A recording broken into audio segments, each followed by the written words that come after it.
Perhaps we need some outside universal threat to make us recognize this common bound. I occasionally think how quickly our differences worldwide would vanish if we were facing an alien threat from outside this world.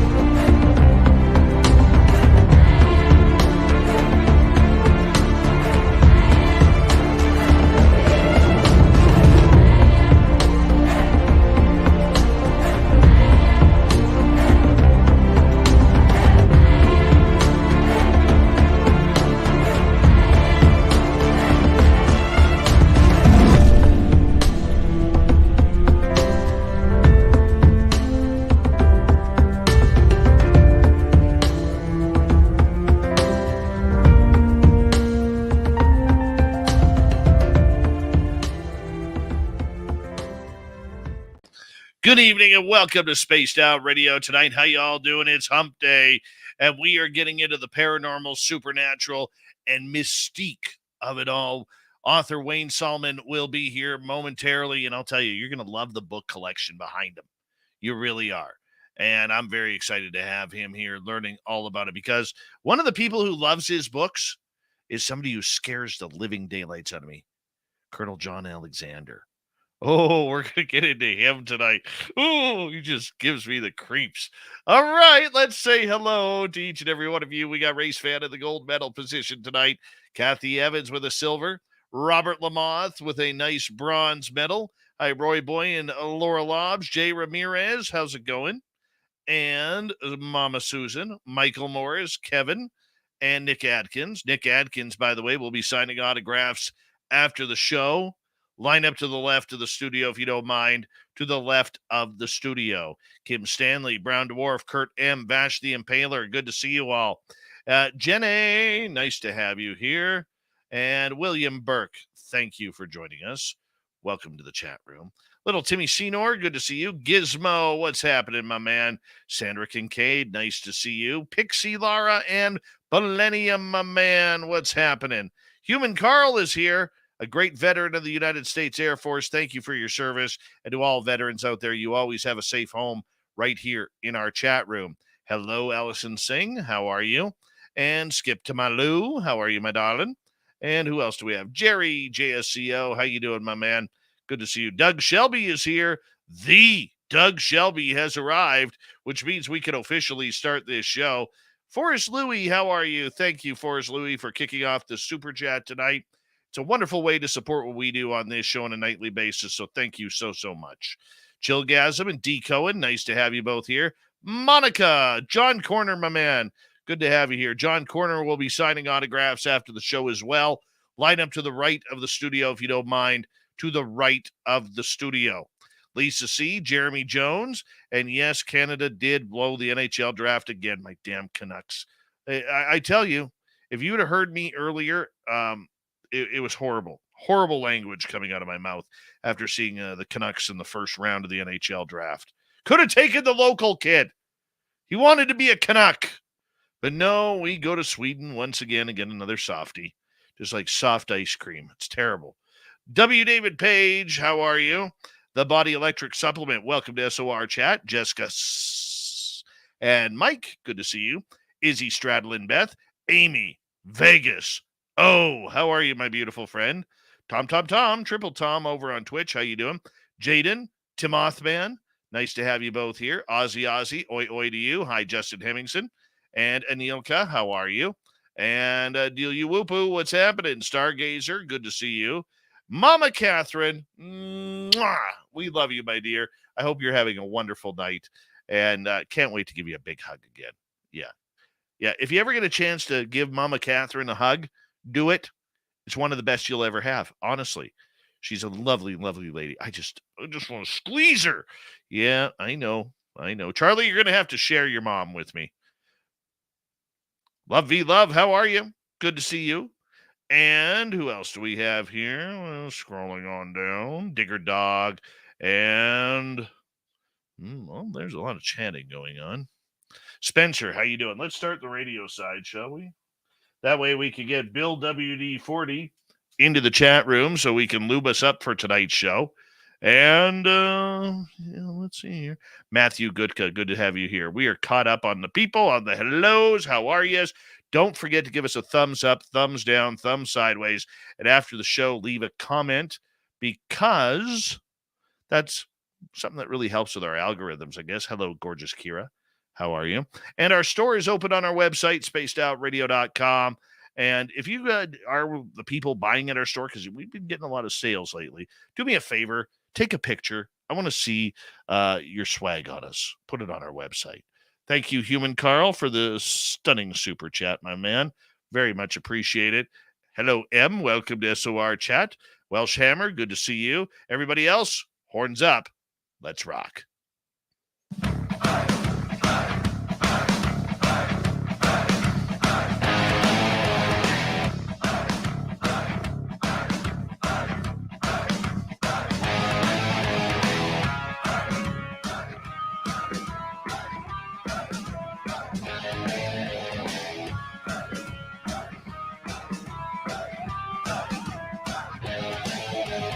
From the mountains of central British Columbia to you listening around the world, this, my friends, is Spaced Out Radio.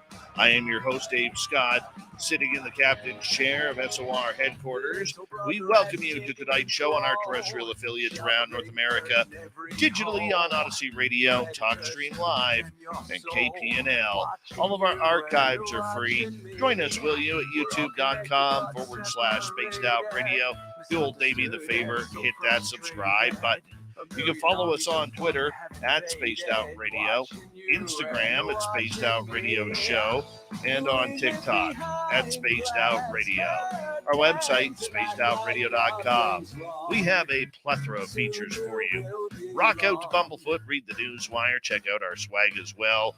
Tonight's show is brought to you by Chive Charities. Help make the world 10% happier by visiting Chive Charities today.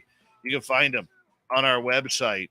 We got a power show of action tonight in the supernatural paranormal world. Author Wayne Saalman is going to join us here momentarily. Then in hour number 3, Steve Stockton's got a great report from Among the Missing for us. And Tim Senor has another electric, exciting UFO report to cap off the show. Wayne Saalman is the author of The Journey Across Forever, which can be found at any major bookstore or online.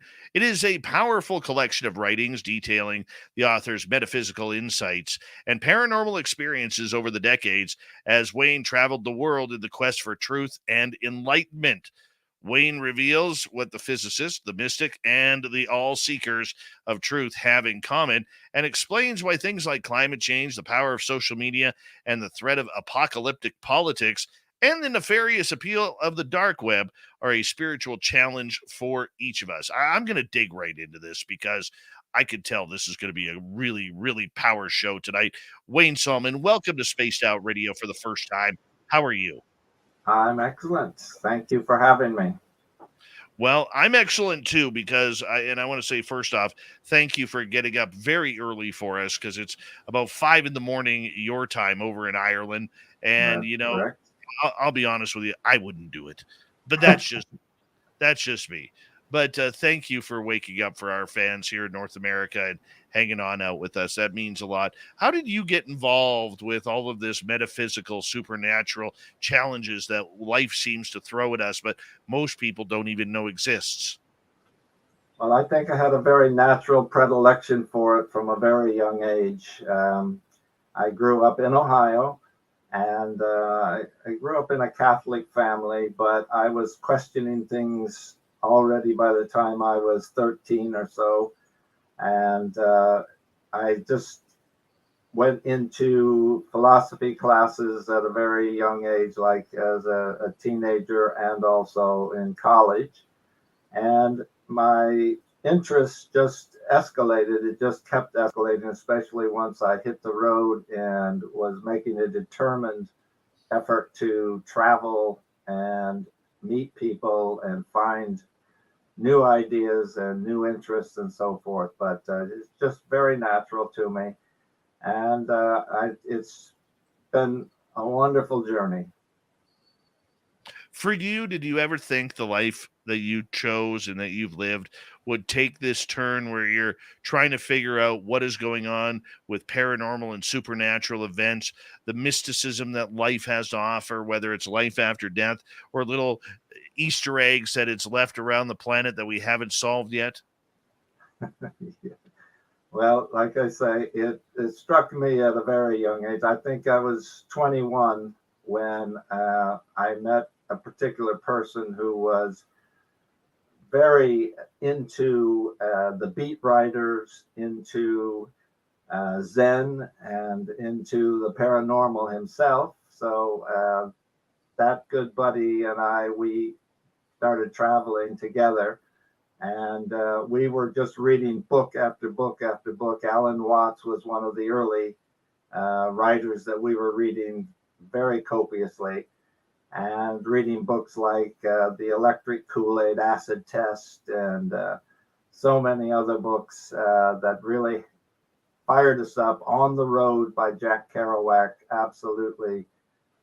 It just inspired me no end. So the travels, in the book and living it, crossing America.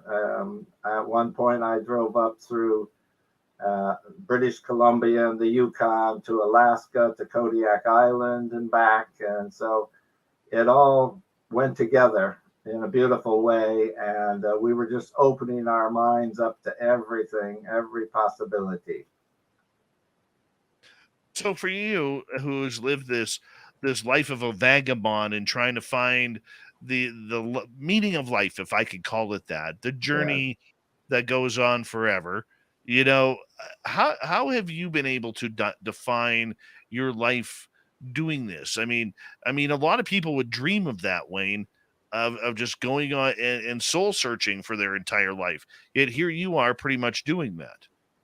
Yes, I was headstrong about it. I think if you have a determination and an interest, then you'll do it no matter what you're doing. And you have to take it into your everyday life. Like, it's even when you're working your 40-hour week or whatever, no matter what kind of work you're doing or profession you're in, you can always take time to meditate, to contemplate, to ruminate, to read your books, and to write. So I was reading book after book after book, but also filling notebooks with my own thoughts, because I was determined to try to put the whole picture together and understand exactly what's going on, because I always knew there was more to it than the superficial level. So what have you been able to solve for your own in this mystery we call life? I think it's has to kind of start out as an intellectual thing, but ultimately you have to engage your intuitive side, and you have to open up your heart. Like, it's a very major thing that it's not just intellectual, because we are multi-dimensional beings. So you have to open up all sides of yourself to these possibilities and potentials. And as you gain life experience, you also grow in wisdom, which is where you start feeling the depth that is required in order to really touch the deeper spiritual core of yourself. How does one find that spiritual core? Well, for one thing, it's crucial that you have a conscience. Like when I was a young man, I happened to grow up in the era where the Beatles and Bob Dylan, really deep artists who, like, the lyrics in those days. Dylan, of course, is the standout artist of all time in that respect. The anti-war songs, the protest songs, but the lyrics, they gave Dylan, the Nobel Prize for literature because he was just so incredible with that. So he really touched on the conscience, and he was the conscience of a generation, even though he kind of rejected these kind of labels, but he really stirred that in people, and he inspired it. He inspired you to look deeper and to understand that racism and war and things like that they're just not good. And there should be no aggression. There should be no killing and so forth. I mean, it seems obvious, but people get involved in these things, and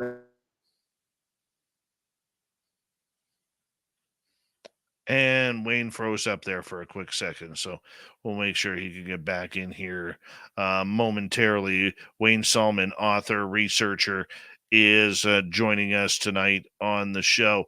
And, one of the things that, I think a lot of people who have conscious experiences tend to figure out is that all of this mindlessness that we put together, it really seems to take a focus off on what is supposed to be real comparatively to what life is all about. And Wayne, thank you so much. We dropped you there for just a couple of seconds. I'm going to blame the aliens flying over the Atlantic Ocean right now in order to have you here. But consciousness, I think, is a great part of everything that we do. It surrounds us everywhere. It's, I think, 100% of everything. It doesn't matter whether it's the pen you write with, the books on your bookshelf, the water that you're drinking, or the trees outside.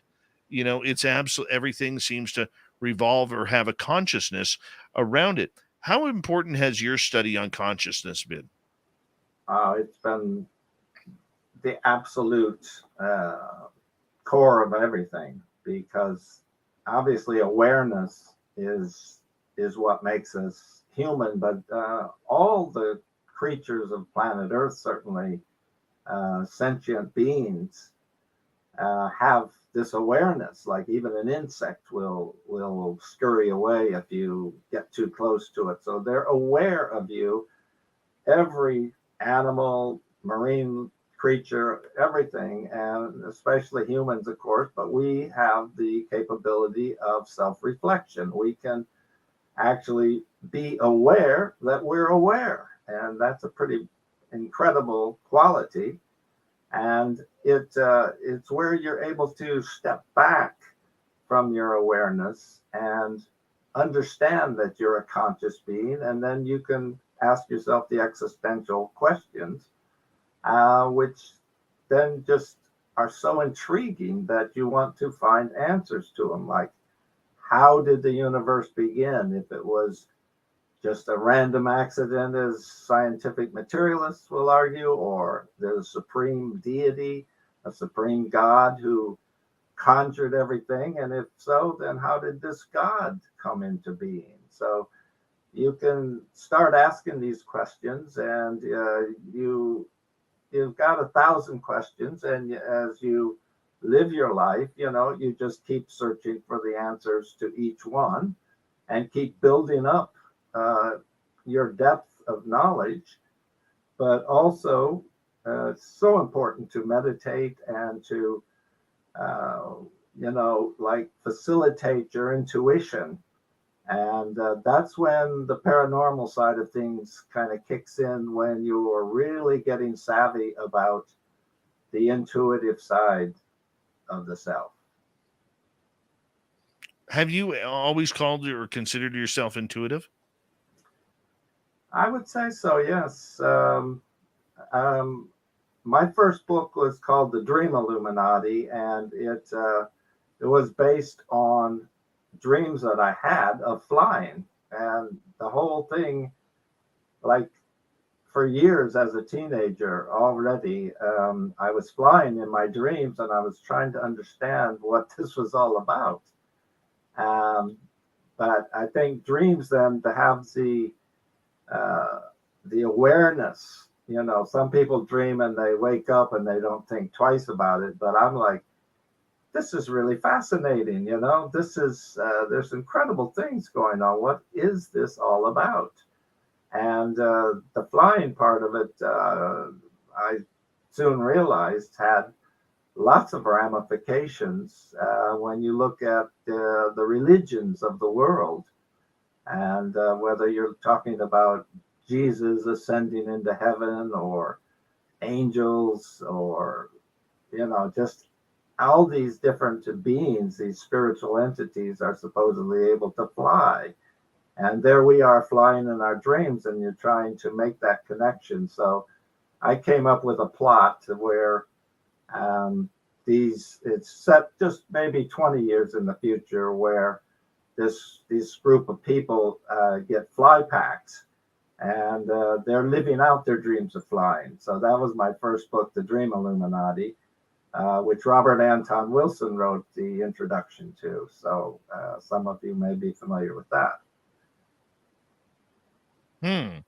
So the challenges that you have faced going into these topics have been what? What have they been like for you in trying to research and gain more information regarding these subjects? Because there always seems to be some sort of how can we put it, sidestepping of these topics when it comes to the public and their admission to it.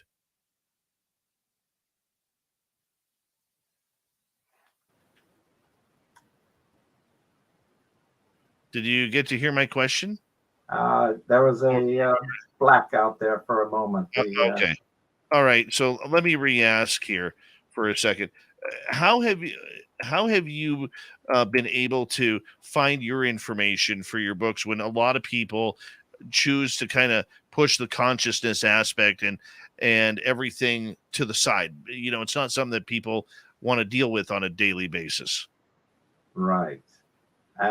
Well, for me, like, one writer would lead to another. Like, let's say Alan Watts, as you read his books, and then he talks about, say, Robert Anton Wilson, Timothy Leary.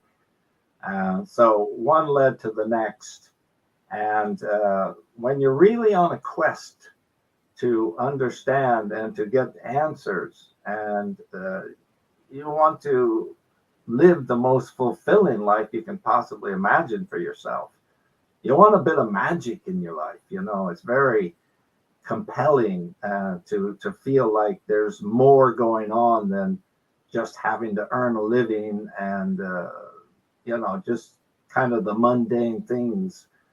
So it's about an inner drive, and not everybody has it, of course. I don't know. I've been exceptionally blessed, I guess, in that sense, to want to pursue these questions for real answers. Like, I don't want just a superficial answer. And once you get one answer, you can't just say, okay, that's done, because you realize there are all these multiple levels to understanding things, and it gets more and more subtle.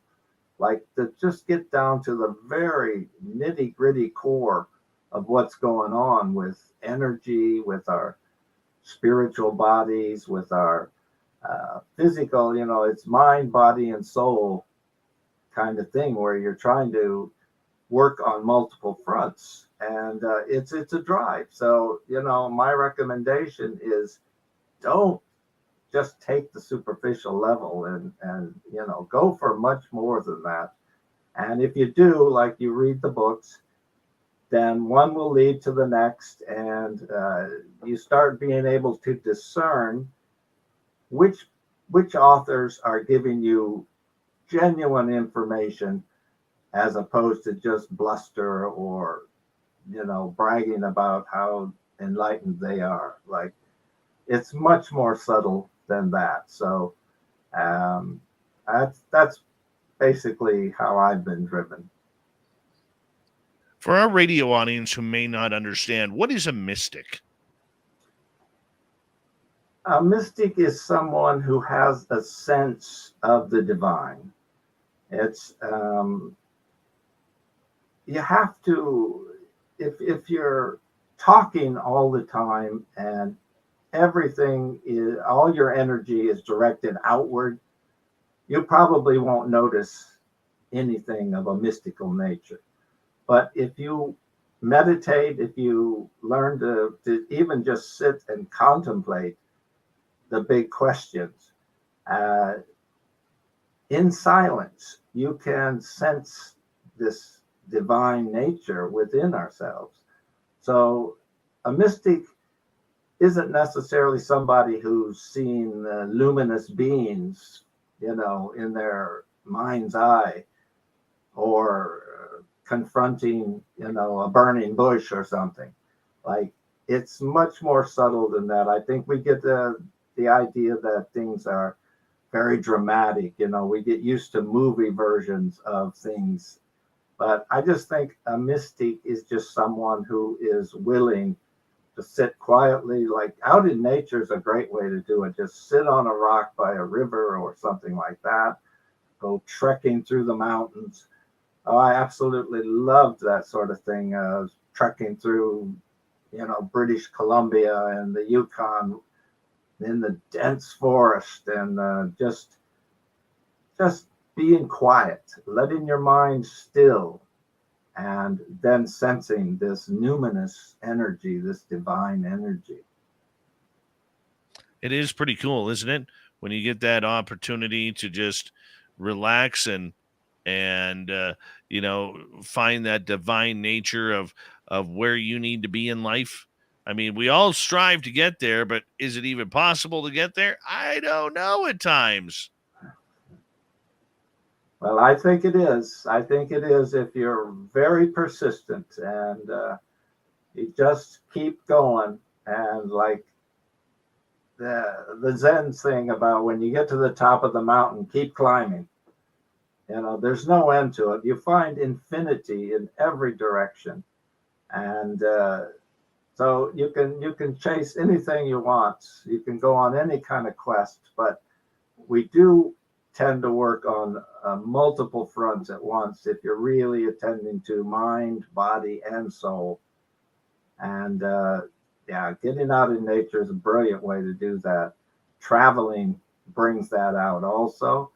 But if you can't travel, then read books and meditate. How did your life become paranormal? Because I know you're in the next half hour, we're going to get you to share some paranormal stories with us. Well, the paranormal kind of finds you as opposed to you finding the paranormal. I think the real power, if you will, is at another level. I think the human mind is a subunit of a higher intelligence. I think there's a vast field of energy which is intelligent. And, I think starting out by watching your dreams and trying to understand the symbolism there, that this higher intelligence is speaking to you in a telepathic way, shall we say, and with symbols. So I studied Jungian psychology in great depth, and he's a brilliant psychologist to bring out all the archetypal mythical elements and to look at the numinosity behind religion. And you're looking at the various symbols, the way cultures around the world have depicted this energy and these higher spiritual entities and so forth. So the paranormal kind of creeps up on you one day and something happens. So you just have to be open to it, I suppose. All right, Wayne Saalman, our guest tonight on Spaced Out Radio.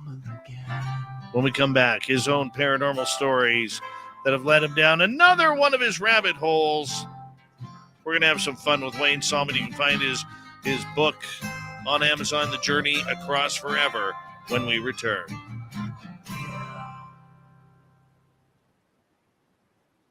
All right, Wayne, we are clear. Our YouTube audience can still hear us.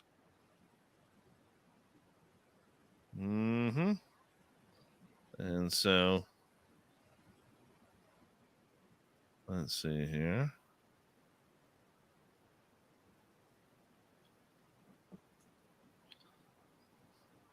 That was a fast half hour. I do say so myself.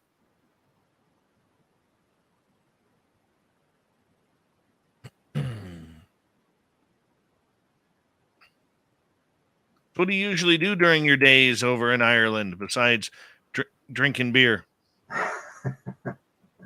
Guinness, right? Whatever your choice is.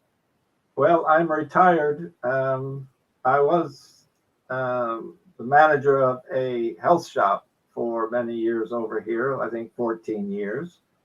And so now I'm retired, and I have the great good fortune of just reading and writing in the morning. And that's what I love to do. So, I mean, I've got 2 or 3 books already in the hopper, so to speak, that I'm fine tuning, so that's my passion. That's what I do.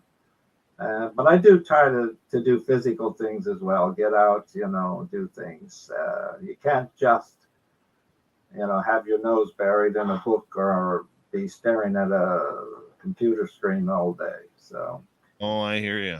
Yeah. What do you do yourself? Well, normally I go search for monsters. My daytime job, I work in financing. Okay. And my nighttime job, I sit here and entertain people with the amount of weird, strange stories that are out there, just to tantalize them. So, I look at this show, even though we get into a lot of really cool topics, I look at this show as more of an entertainment style. Uh-huh. The reason why is because even though we take these topics very seriously and we don't think they're a joke or anything like that, people, especially in the mainstream, from the time they wake up in the morning to the time they come to listen to us at night, they've been hammered on social media by all sorts of crap, whether it's politics, whether it's real news, fake news, political news, agendas, heaven forbid the Toronto Maple Leafs or the Boston Red Sox, they've had enough. So what we try and do is we try to bring a real cool side to these topics and experiences people are having in order to allow them to relax and take their mind off of the everyday BS that they have to listen to from the time they wake up in the morning to the time they get in their vehicles or the buses or Ubers or whatever. Yeah. Well, that's exactly what I tried to do in the book, is to make it entertaining, even though I take it all very seriously, Same attitude. Mm-hmm. That's all you can do. That's all you can do. Try to inspire with and make it interesting, intriguing, Oh, yeah. Yeah. It's funny because, there was even a critic tonight that was pointed out to me where, you're all about entertainment. You're all about making money off of this. Well, yes, I'm a business. I wouldn't be in business if I wasn't trying to make money, but doesn't mean that I'm trying to steal money from people. I do it because I love to. I do it and I love it because the fans love it. They can do what they want. Right? Right. Well, you got to make a living in order to keep doing these things and to pursue your interests. You got to.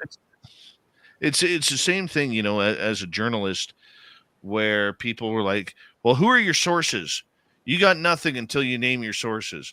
Yes, I'm going to name my sources so that way they never speak to me again on this topic and then close the door for my information to send to you. That makes a lot of sense. Oh. I'm gonna get you to hold on right there. Thank you, Forrest Louie, Human Carl, and Deb for the amazing super chats. It's a great way to support what we do on this show on a nightly basis. 169 watching on YouTube right now. Do us a favor, give us a thumbs up, thumbs down after the show. Leave a comment. It really helps with the algorithms. Thank you. Here we go.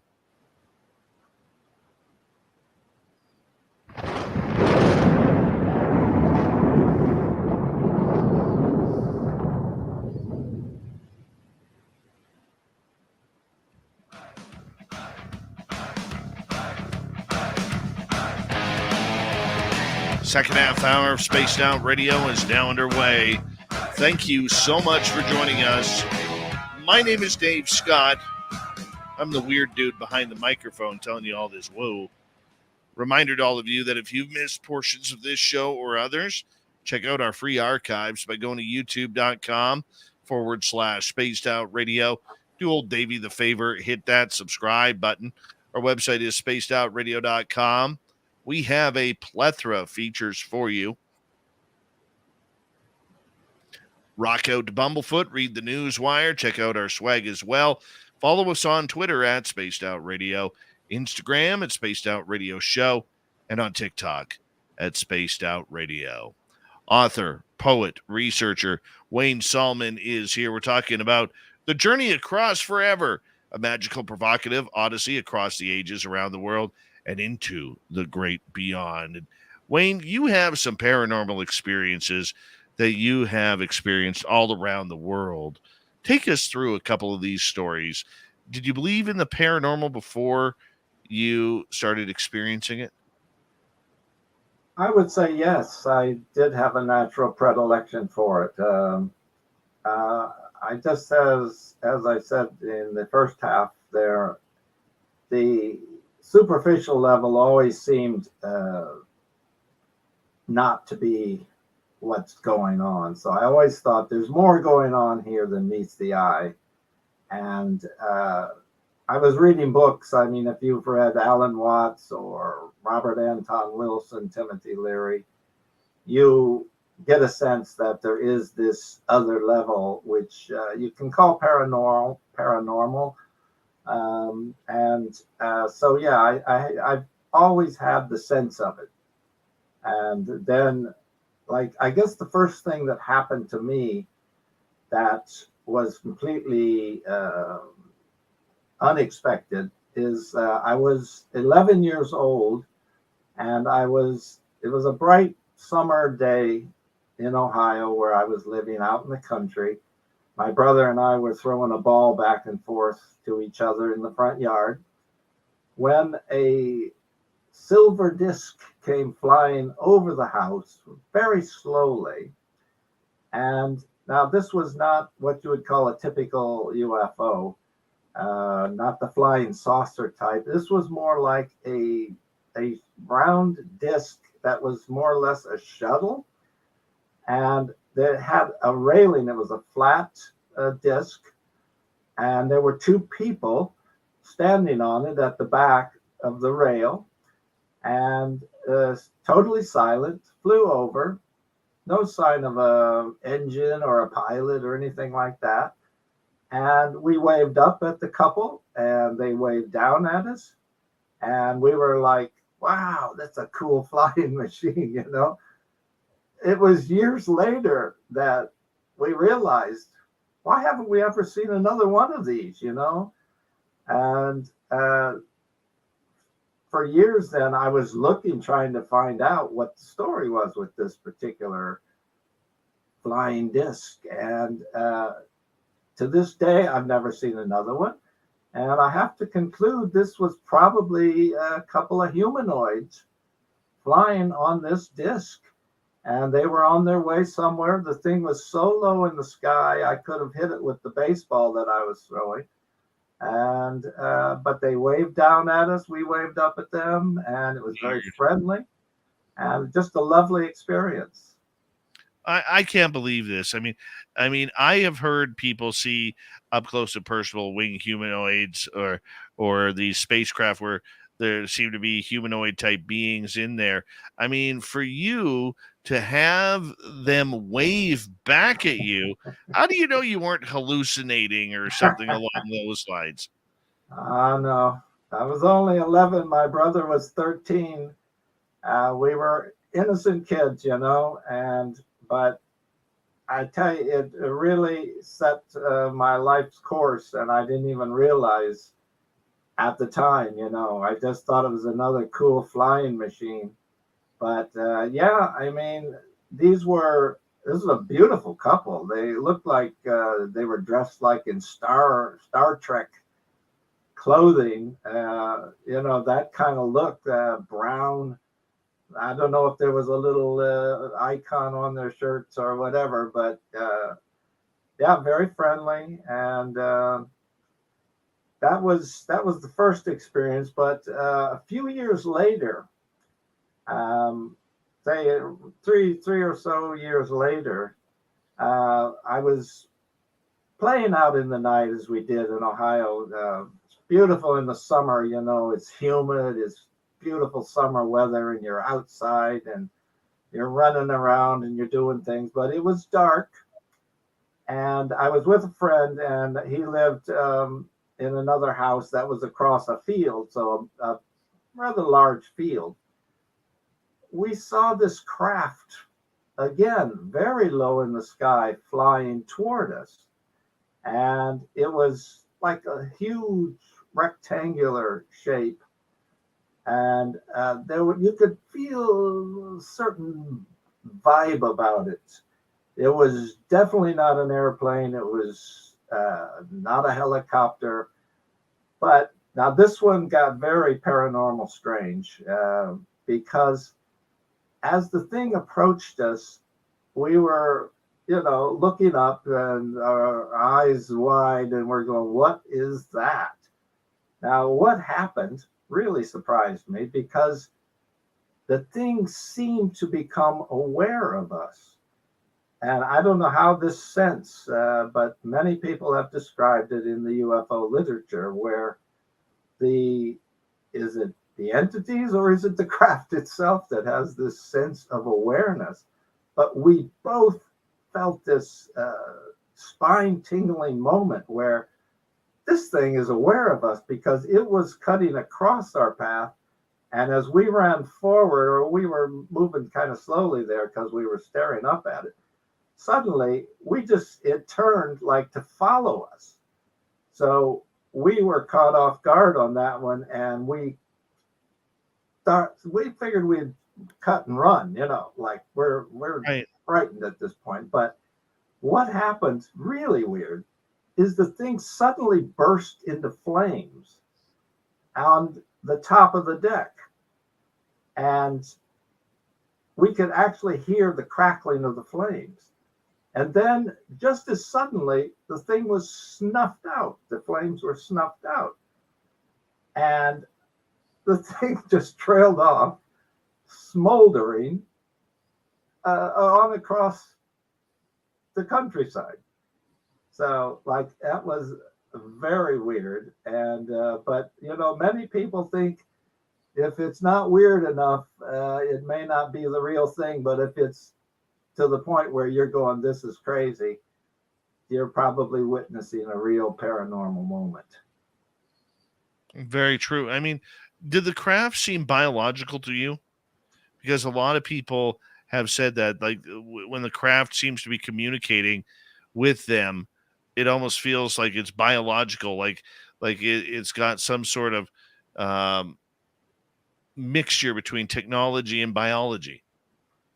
Well, that's what I ask myself now. It looked nuts and bolts type thing, although it's very dark, and it wasn't like there were lights on the bottom or anything. There were lights on the top of it, some kind of illumination going on. But now I would say it appeared very nuts and bolts, but almost like a barge or something floating across the sky. So very strange. But as I say, like, it definitely, suddenly we realized it was aware of us. And how that can be, that is one of the great mysteries that I've been pursuing, trying to understand, and like it still baffles me. Like a lot of people, we don't have that final answer, like how it can do that. Like, are there beings inside that have such powerful mental energy that they can connect to your mind and make you realize that they're aware of you? Or is it the craft itself some kind of a mental construct? We just don't know. At any point, did you feel fear? Yeah, I felt definitely a moment of fear. But it was so strange then how it burst into flame on the top of the deck. And that just completely set me in another direction in my mind, thinking, what is going on? And hearing the crackling of the flames. And then the way it was snuffed out, just like in an instant. And then just floated off with the trail of smoke behind it. I thought, is this going to be on the radio tomorrow? Did anybody else see this thing? So very strange. Now, that was a UFO experience. Had you ever had a UFO experience prior to that? The two I've just described are the two that stand out in my mind. I have seen lights in the sky doing things that kind of circling around and hovering, but way up high, that would be my experience there. And how about with ghosts? I have had an experience once where I had a bit of a relationship with a young lady who you might call it unrequited love. Young people yet, just barely out of high school, or just started in high school, where I had this interest in the girl. But she was older. She had no interest in me, and she eventually married the man that she, the boyfriend that she had in high school and so forth. But eventually, like 5 years after high school finished, I read a newspaper article story where it told the story about how she had been murdered. The husband had come home. He was in the army, and he had, a pistol and so forth.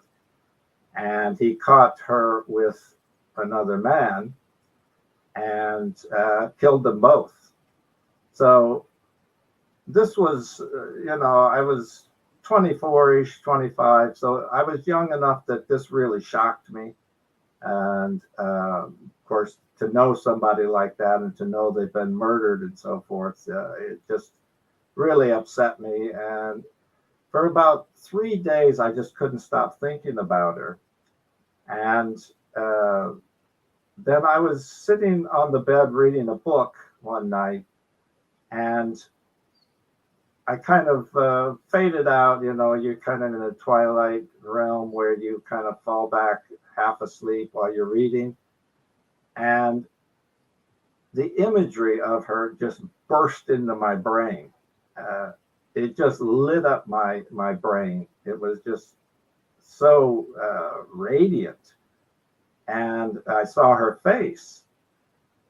And it startled me, of course. And then when I opened my eyes, I saw this ghostly form floating off, and floated off down out of the door and down the hall. And I remember running outside looking, and it was interesting because when I looked up into the night sky, there was a split in the clouds. Like it just had that whole eerie, ghostly kind of feel to the moment. But that was definitely the most direct ghostly experience I ever had. And tells me that there is the ghosts are real. I mean, from what I've studied, people mainly that are murdered or die in war, like where you're not expecting it, they often stay in a certain locale because they can't believe they're dead. And it's kind of understandable. If you got murdered out of the blue, you're not going to believe you're dead. And so they haunt the area, though it's a haunting from our perspective, but to them, they're just trying to carry on. They think that they're not dead. And of course, Buddhism very much, acknowledges that there are 6 realms, one of which is the ghost realm. And so, yeah, ghosts are for real, and life goes on. I'm huge. The Journey Across Forever in my book, probably a quarter of the thing is about the afterlife and how life continues on once we die or once we transition out of this world. So it's a huge element.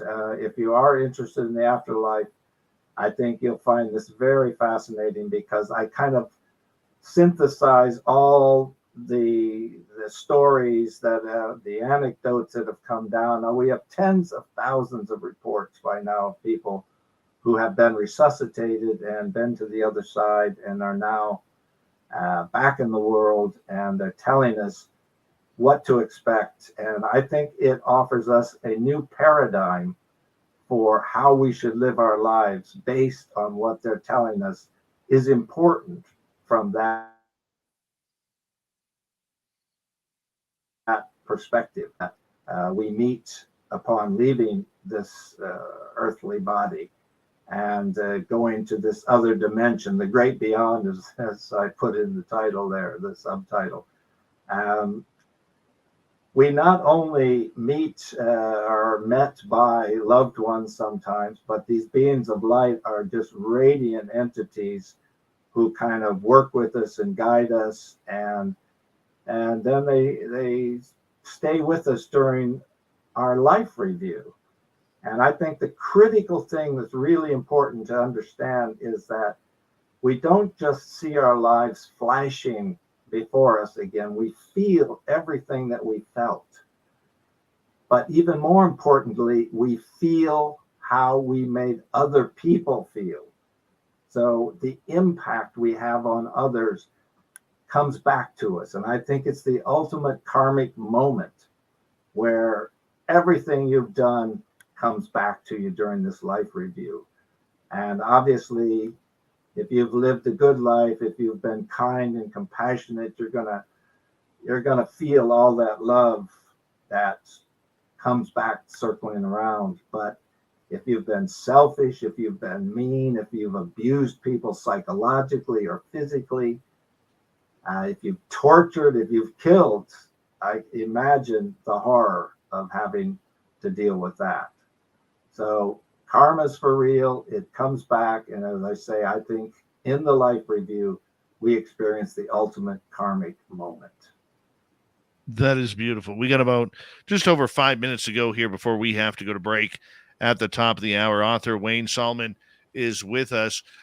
On your book, The Journey Across Forever, a magical, provocative odyssey across the ages, around the world, and into the great beyond, you open up a lot of different paths from karma to reincarnation, through Aborigines, Hermeticism, alchemy, Hinduism, things like that. What really got you about reincarnation? This is one that just, it blows my mind because there's so many examples out there of little children, reclaiming their previous lives. Absolutely, yeah. Ian Stevenson was the pioneer in that side of things with the research into that, and so many. I think they had. I'm not sure the number anymore, but at least 1,000, let's say, children have been. They've pursued what the children have been saying about a previous life, and by that I mean if they say they were born in a certain city or village or whatever, they will go to the village. These researchers went to the village. They sought out the house where the person claimed they were living. And they took it all very seriously, and they confirmed so much of that information that would just be impossible if a kid was just, fantasizing. And to me, it's a proven fact that we reincarnate, because there's just no way these children, especially, let alone the adults that remember past lives and so forth. I think it enriches your life to the point where you feel that you are on a journey across forever. Like, it's not going to just end once you die here on Earth. I think it is such a much more positive way of living, is to think that you're going to carry on rather than face oblivion and just be gone forever. It just seems pointless that way. And I just think, even if you believe that, like, you just aren't going to live your life the same way.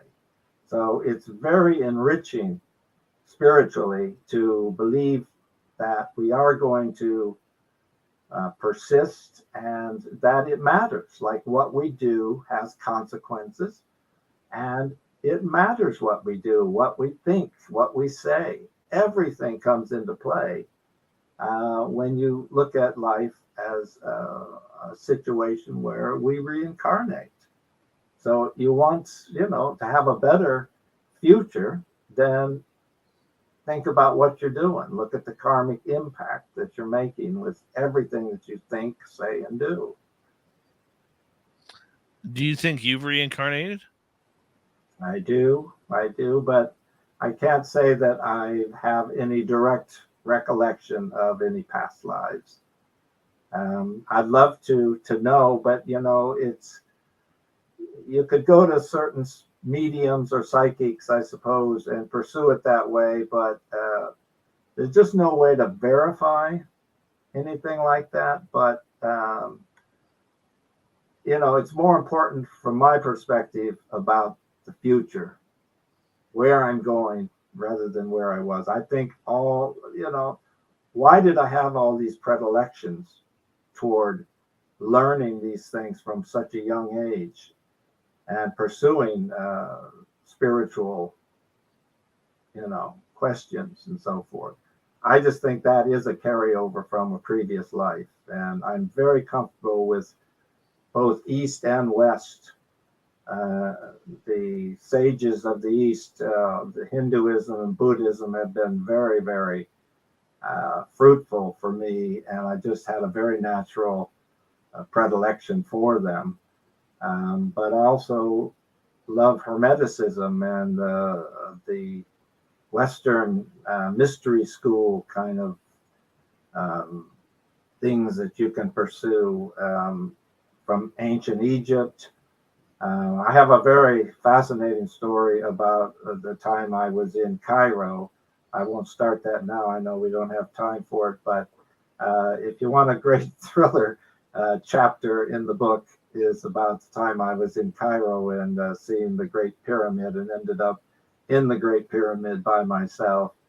I think it's quite an interesting series of synchronicities that occurred, including a smoldering hookah, shall we say, and meeting a man named Mo, who got me into the Great Pyramid, and I had some fascinating visions while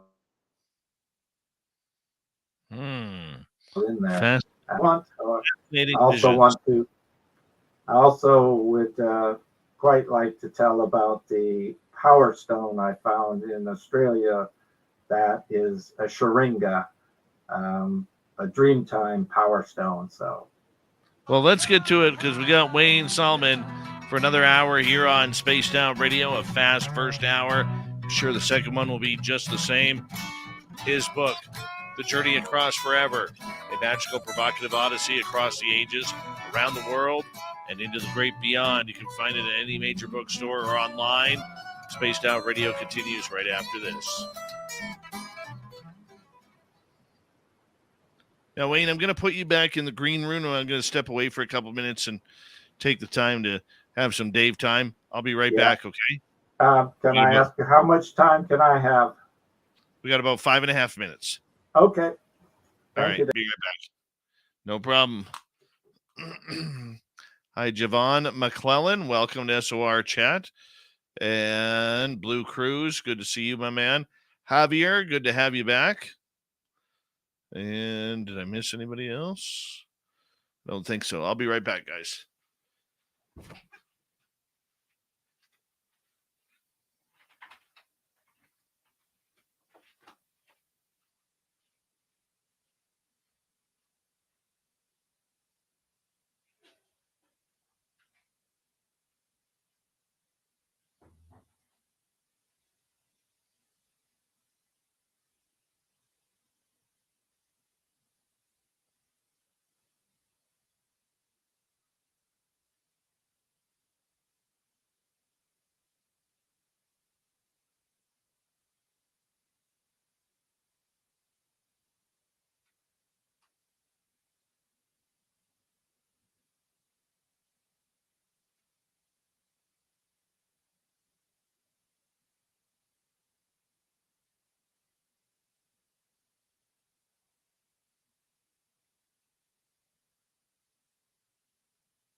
right.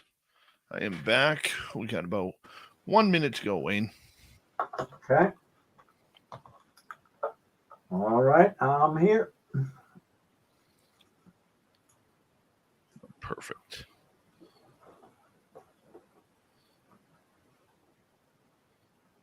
All right.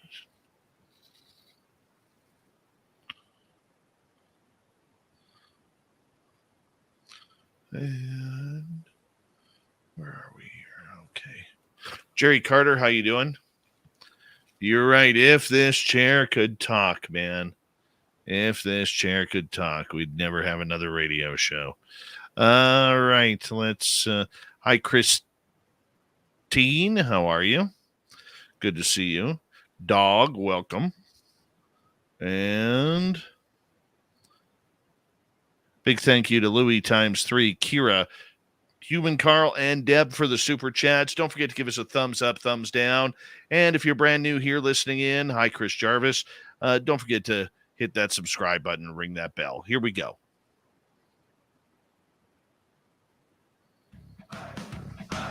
You're listening to Spaced Out Radio with Dave Scott. Follow Dave on Twitter at Spaced Out Radio and on Facebook, Spaced Out Radio Show.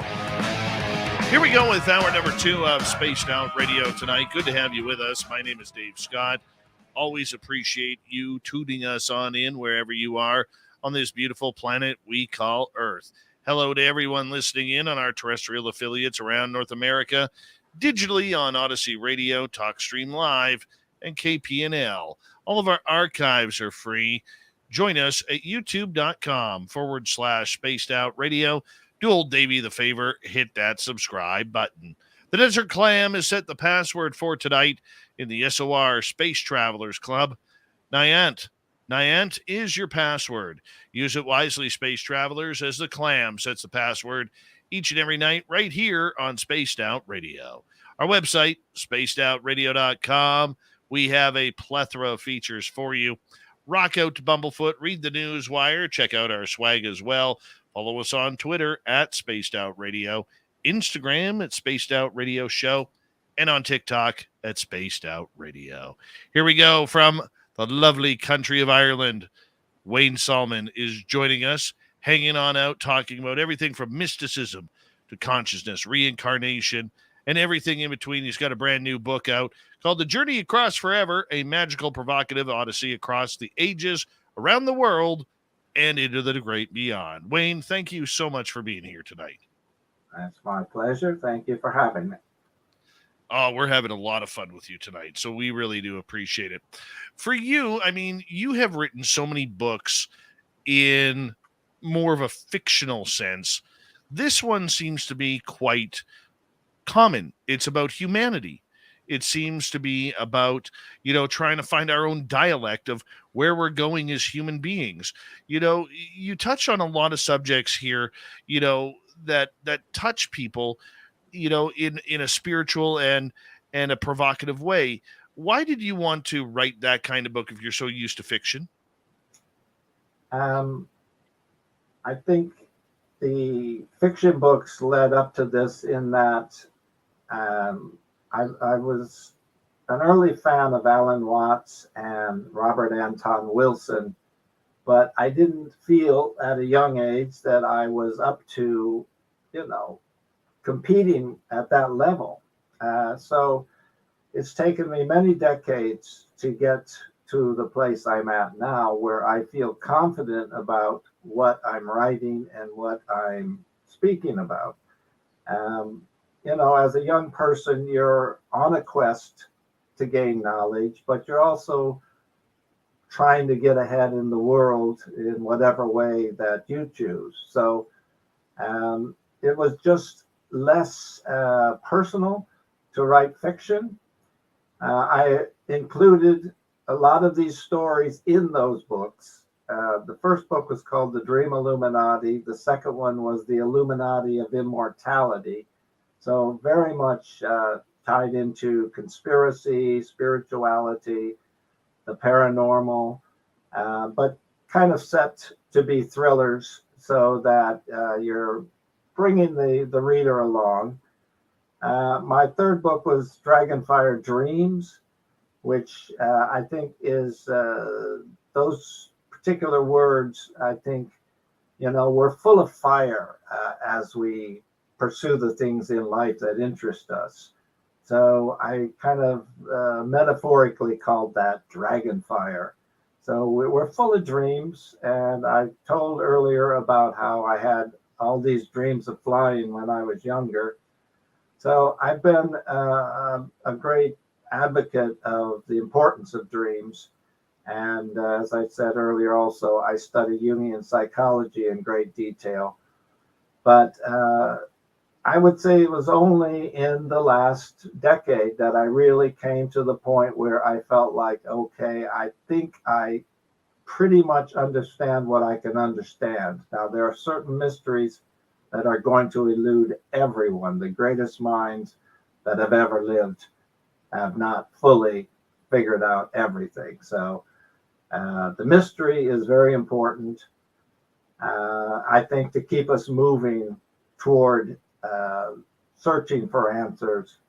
And yeah, so this is my life's experience wrapped up in this book. And yeah, so that's where it's at now, and why I was able to feel confident enough to write a nonfiction book and put my point of view out there. So, you just have to see what happens then. The way that you have kind of developed this book with so many different experiences, I mean, talk about dreams. Dreams are an important part. For many of us, we don't remember our dreams.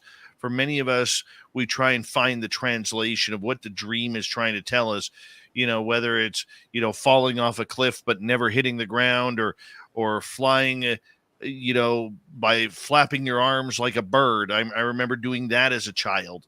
Right. I mean, there is just so many different interpretations of what dreams mean. What did you learn about dreams?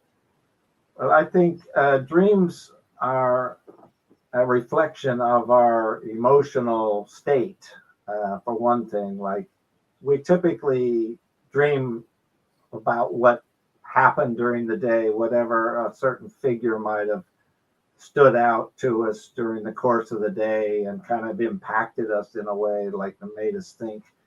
And then you kind of have this emotional energy, or trying to come to grips with, like, why did that person affect me that way? Obviously, our intimate relationships very much impact us. And so dreams are a reflection of that. But Jung got into it much deeper in terms of finding the archetypal levels and the myths, like we kind of, our lives take a mythical direction, whether, let's just say, Hercules, for example, the myth of Hercules, like, so many men want to be the tough guy, or the great warrior. They're driven in that direction, and it's a very external thing, like the physical body and so forth. So that's their fantasies, and their dreams might take that kind of turn. Whereas, I would be more like dreaming of sort of the wise old man or wise woman who might appear and tell me something of a spiritual nature. And that has been my quest to pursue. But dreams are very symbolic. And, there are all these dream dictionaries you can look at and read. But every person is unique. So these are broad kind of statements to say that a certain thing means something. But flying for me was especially important because I think I've ultimately concluded, like, when we do transition out of this world, out of our physical bodies, we are in free flight. We are entering into another dimension where we can fly. And returnees from the afterlife tell us this over and over. like the tens of thousands of reports about that. You can think yourself somewhere else and you're instantly there, like you just speed across time and space. It's just amazing, some of these stories that you can read. And so there's more to it than merely the fact that it's symbolic. I mean, it could be our truer nature appearing. And when we relax our conscious minds and we're asleep,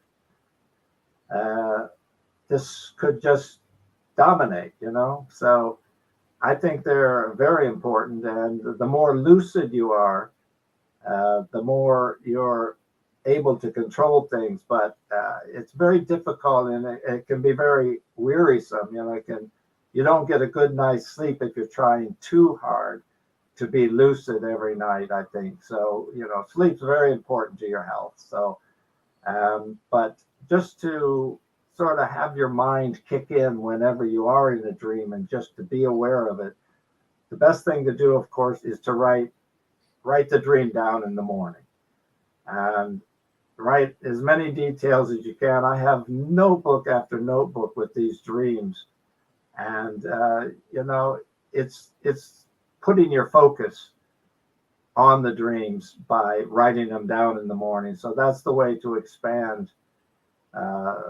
your intrigue and your interest and your focus. And then, you know, read books like Jung's Man and Symbols is a great book that really had a big impact on me. And all of the symbolic nature is brought out in ways that are very interesting and very much touch on the spiritual divine side of life that compel us and propel us along in life. So very important, I think, dreams are to pay attention to them. How do we define what we are experiencing? Like, I can tell you, I'm someone who really doesn't remember my dreams. However, I know that something strange is happening if all of a sudden I have aliens appearing in my dreams. Yes, I've had that so many times. In the dream, you see the UFO flying over, and you have this sense of, oh my God, they're here, you know, and it can be frightening. It can be a bit of a nightmare to think that these beings from another realm are suddenly landing and they're right there with you. There's a lot to it, though, in terms of we know that the phenomenon has these paranormal aspects, which is a mental connection. As I said before about, I think the human mind is a subunit of a much vaster intelligence, and that vast intelligence has entities in it of a non-corporeal nature, and they can affect us. They can reach out to us in ways that, like, we can only grope, but they can actually manifest a very powerful message in a dream. It can be symbolic, or sometimes people do hear actual sentences, but like, you wouldn't get probably a big long speech from anybody, you know. But also psychoactive plants can also open up the mind in that way, and people have experiences which they feel are very spiritual. This is why they can call psychoactive plants entheogens. Like, they actually let the mind relax in such a way that maybe the filters are let down and you're experiencing this vaster intelligence directly. And there's a lot to be learned in that way as well. Right. And I can understand that and appreciate that. For those who say are lucid dreamers, where they don't get a lot of sleep or their body feels like they haven't slept at all at night. Is there a message behind lucid dreaming? Well, I think it's the importance of lucid dreaming is that you're controlling your mind. Like the more conscious awareness we bring to everything we think, say, and do, the more in control we are. Now, things happen, and we know that, and are beyond our control. There's no question about that. But you want to control what you can control. So, like, you don't want to be afraid of walking out your front door, or afraid of some kind of demonic energy or entities that kind of impinge on your life and constricts your the feeling of fullness that you can have, which, if you're in a positive mode, you just feel so much better. Life is happier and more exuberant and so forth. There's so much to be appreciated in this life. And so it's very important to create the positive attitude by taking conscious awareness at every level, whether it's in your dreams or not. Like I did a period, I was living in a place called Wildcat Canyon in California, and I was doing dream yoga night after night after night. And at one point, I actually went into another realm, which was so vivid and powerful. And the amazing thing is, I was informed about how life works and what its meaning is and what it's all about. And when I woke up, I was in ecstasy. I was in bliss for hours. But then I kind of dozed off again. And in the morning, I'm like, I'm going to write this down. This is so great. This was incredible. I've been told the secrets of the universe, And I couldn't write one word when I started trying to do that, because it's beyond words. I realized I had been given this information, but I could not just simply write down a sentence that seemed to make, to capture the fullness of that answer. But the one thing I remember saying over and over, I say, it's all so simple. Now, how could it be simple? I don't know. But that vast intelligence which permeates everything is in control. And we're a little, we're a ripple in the ocean. But to know that it's there, that it's real, is very comforting. And I think that's what the afterlife is, where you're entering this other realm, which is just so vast that it's infinite. It's like the cosmos itself in expanse and depth. Okay, moving on a different topic here, as we got about 5 minutes to go before we need to go to break at the bottom of the hour. You talk about spiritual challenges that are out there, and for everybody, their own spiritual challenges are different. Mine are going to be different from yours compared to whoever's listening to this show at this point. I mean, what kind of spiritual challenges have you faced, and how have you dealt with them? Well, I think probably our relationships, really challenge us, where you have to compromise and find middle ground with someone you're intimate with. It's very difficult, as we all know, that as we go through life in whatever relationships we have. But life is mostly about relationships. And, to keep your cool with somebody is very important, as opposed to trying to have your way all the time, get your, whatever you think is right or whatever you think you should do and so forth. So spirituality is about compassion and kindness and being open to let other people be themselves, not to impose yourself on others. But, we're surrounded by all these various things that are going on in the world, with the workplace and, of course, social media today. I write about this like the dark web would be a spiritual challenge. People are curious, like that would be the darkest realm to go into. But even just in regular streaming, where you have misinformation, disinformation, people saying horrible things about other people, and all of that challenges us. Where is your heart in all of this? Where is your conscience?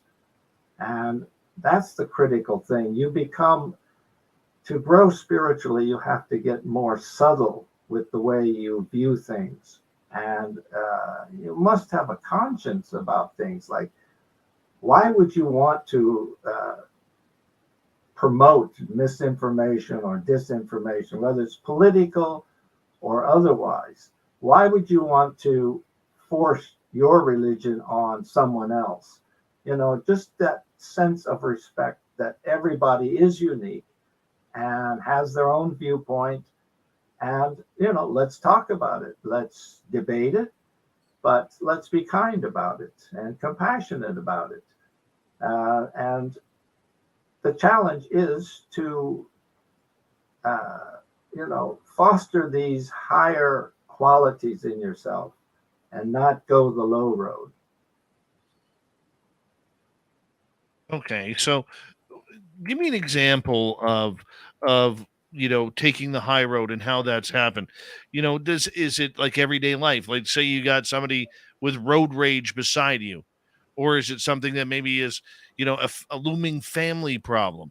Is that kind of what you're talking about, taking that high road for spiritual happiness? Situation, you have a lot of contending personalities, or even like when you're in school and college and so forth, you've got all these different personalities that are kind of clashing, trying to see who's the brightest and who has the most talent, and whether you appeal to whoever you're interested in appealing to, whether it's just for friendship or for romance and so forth. So these are all spiritual challenges. Like, we have to realize that. Like, most people just take it, this is just stuff going on. It's like no big deal. But if you really understand the karmic impact that goes with everything you think, say, and do, it all plays into this creation of who you are and the future that you're making for yourself. You're conjuring your own future by the way you think and act. And, we live in very polarized political times, for example. And I just think it's very important to realize that there is a spiritual element to that. You don't want to be misinforming and disinforming and coming on all righteous. You have all the answers. I mean, we have to compromise and find the middle ground. And we want to promote beneficent activities and qualities as opposed to malevolent ones. So it's very important, I think, to realize. Wayne, I'm going to get you to hold on right there, because we are going to go to a break here at the bottom of the hour. Author Wayne Saalman, we got him for another 30 minutes. His book, The Journey Across Forever, literally a nice spiritual guidance for you, can be found at any bookstore, online. Space Out Radio continues after this. All right, we are clear. We got you till the top of the hour, my friend. You still having fun? I am indeed. I really appreciate this. Working well, Dave. Perfect. Perfect. Then we're doing our job right. We're doing our job.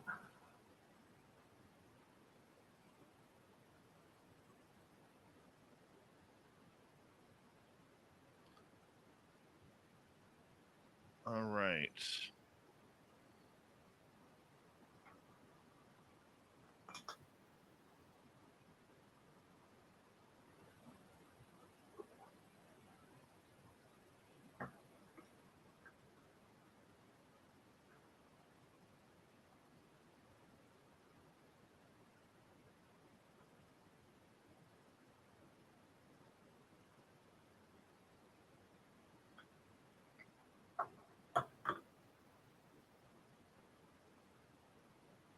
Dave? Yes. I would, I think one of the best stories in the book concerns when I lived in Australia and had an experience of the Dreamtime there, which I think would be a good story for listeners. Sure. So we might move in that direction if you don't mind. I'm going to write it down right now. Perfect. We will head there in that direction. Very good.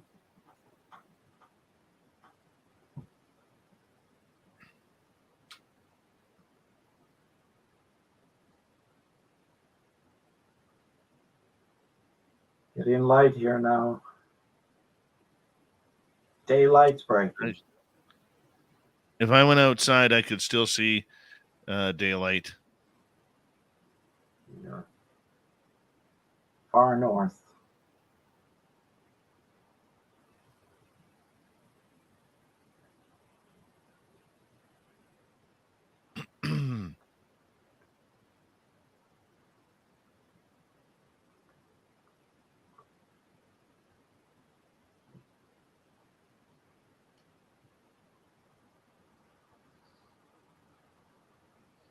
Thank you, dog, for that super chat. Yes. According to the flat earthers, Australia is not real.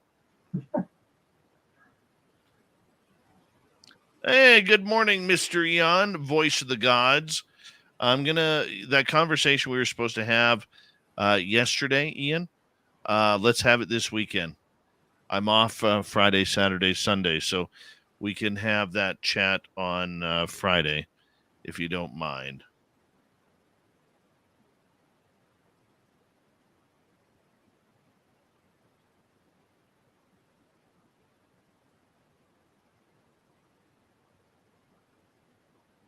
We want to move to the Colonel, John B. Alexander, at some point in this half hour.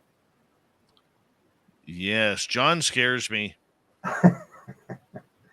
He's a great guy. Oh, I'm not saying he's not a great guy. I'm just saying he scares me. Okay.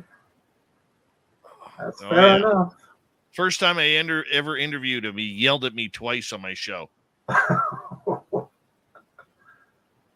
He's a stickler for facts. Oh, yeah. He's a warrior, but he's non-lethal.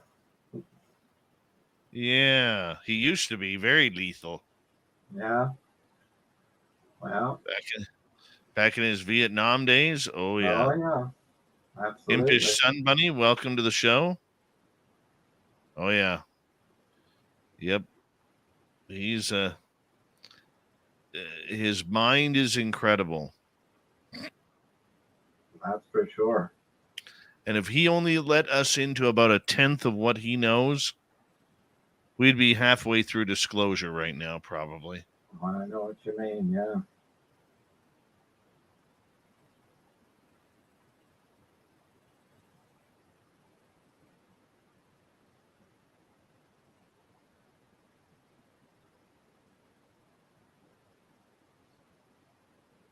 Thank you, Mama Catherine. Appreciate the love. Where's Charlie tonight? Say hi to him for me if you don't mind.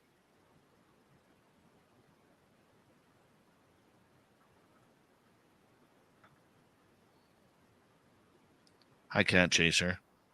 All right, 20 seconds to go. Big thank you to Louis ×4, Mama Catherine, Dog in Australia, Kira ×2, Deb, and Human Carl for the great super chats. Thank you for the love and support, everybody. It's a great way to support what we do on this show on a nightly basis. And here we go.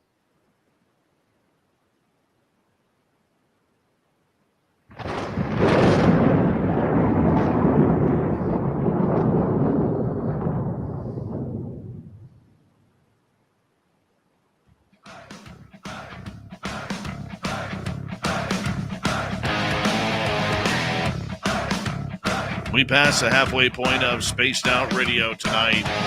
Thank you so much for joining us. My name is Dave Scott. Very much appreciate earning your listening ears. Want to remind you that if you missed portions of this show or others, check out our free archives by going to youtube.com/Spaced Out Radio. Do old Davey the favor, hit that subscribe button. Our website is spacedoutradio.com. We have a plethora of features for you. Rock out to Bumblefoot, read the news wire, check out our swag as well. Follow us on Twitter at Spaced Out Radio, Instagram at Spaced Out Radio Show, and on TikTok at Spaced Out Radio. Here we go once again for the final time tonight. Author Wayne Saalman is here. His book, which can be found on any major bookstores online, The Journey Across Forever, a magical provocative odyssey across the ages, around the world, and into the great beyond. Wayne, thank you so much for joining us. Thank you for having me. Now, you had some weird dream time in Australia when you were there. I did. I had a very interesting experience, which you could definitely call very paranormal. It's a story which I'll try to condense for everyone, but basically what happened is I was living in Melbourne and took a trip to Perth at one point, and on the way back from Perth, just took a random road down to the ocean front in South Australia, and I came upon a cave there, which when it was a very low opening in the cave right on the ocean, and I looked inside and I could see light in there. So I realized that this cave would probably become a blowhole when the tide was high. So I had a big hole in the roof of the cave, but it was a really cool cave, a big round kind of structure, and I crawled into it. And in the midst of the sunlight, I found an oblong rock with crisscrossing bands on it, about so long, about the length of my forearm. And it was really cool stone. Now, at the time, I did not realize that this was an Aboriginal artifact, but I would learn that eventually. But I'm an inveterate collector of stones and shells and things, so I just thought this was a super cool rock, and I took it with me and took it home. Spent the night there on the beachfront, and then took it home. And when I got home, I just, as you will do, I just took things into the bedroom, set everything down in the bedroom, took a shower, sat back on the bed, and I was reading a book of poetry. When I looked up at one point, there was a mist that was filling the upper part of the room. And there was this green lantern, Chinese lantern shade that hung from a suspended bulb in the ceiling. And the mist was so vivid. I was shocked, like, what is this all about? There was no smell of smoke or anything.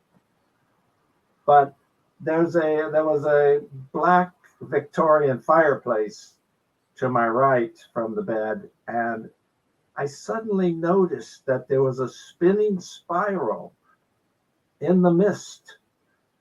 So because the mist was there, I could see this spiral, which I wouldn't have been able to see otherwise. Now, the stone I had brought in was lying in the bedroom on the floor near there.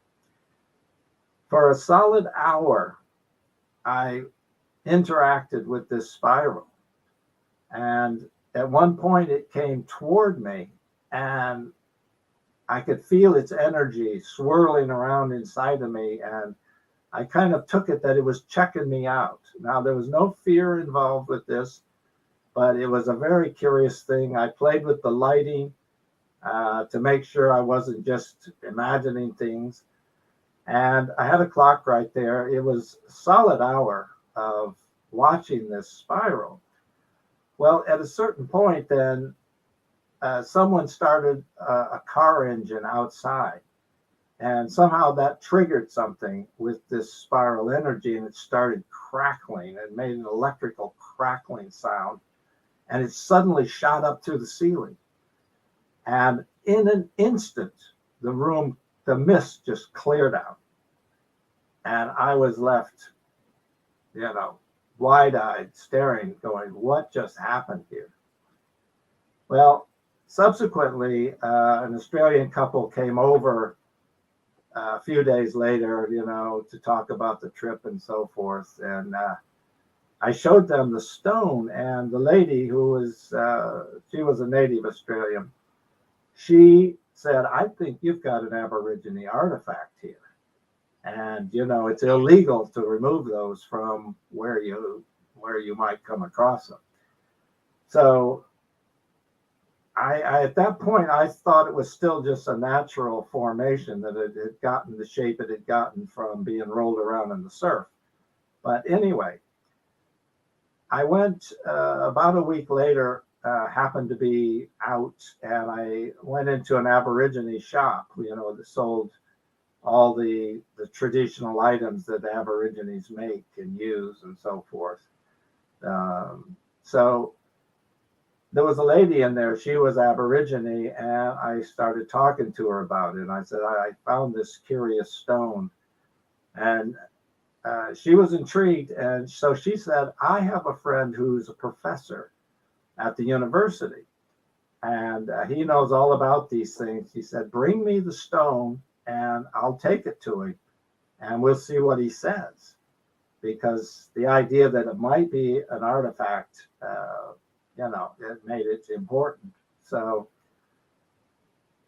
what happened then, like a few days later, I got a phone call, and the woman was kind of upset. And she said, I had to give them the stone. And I said, what do you mean?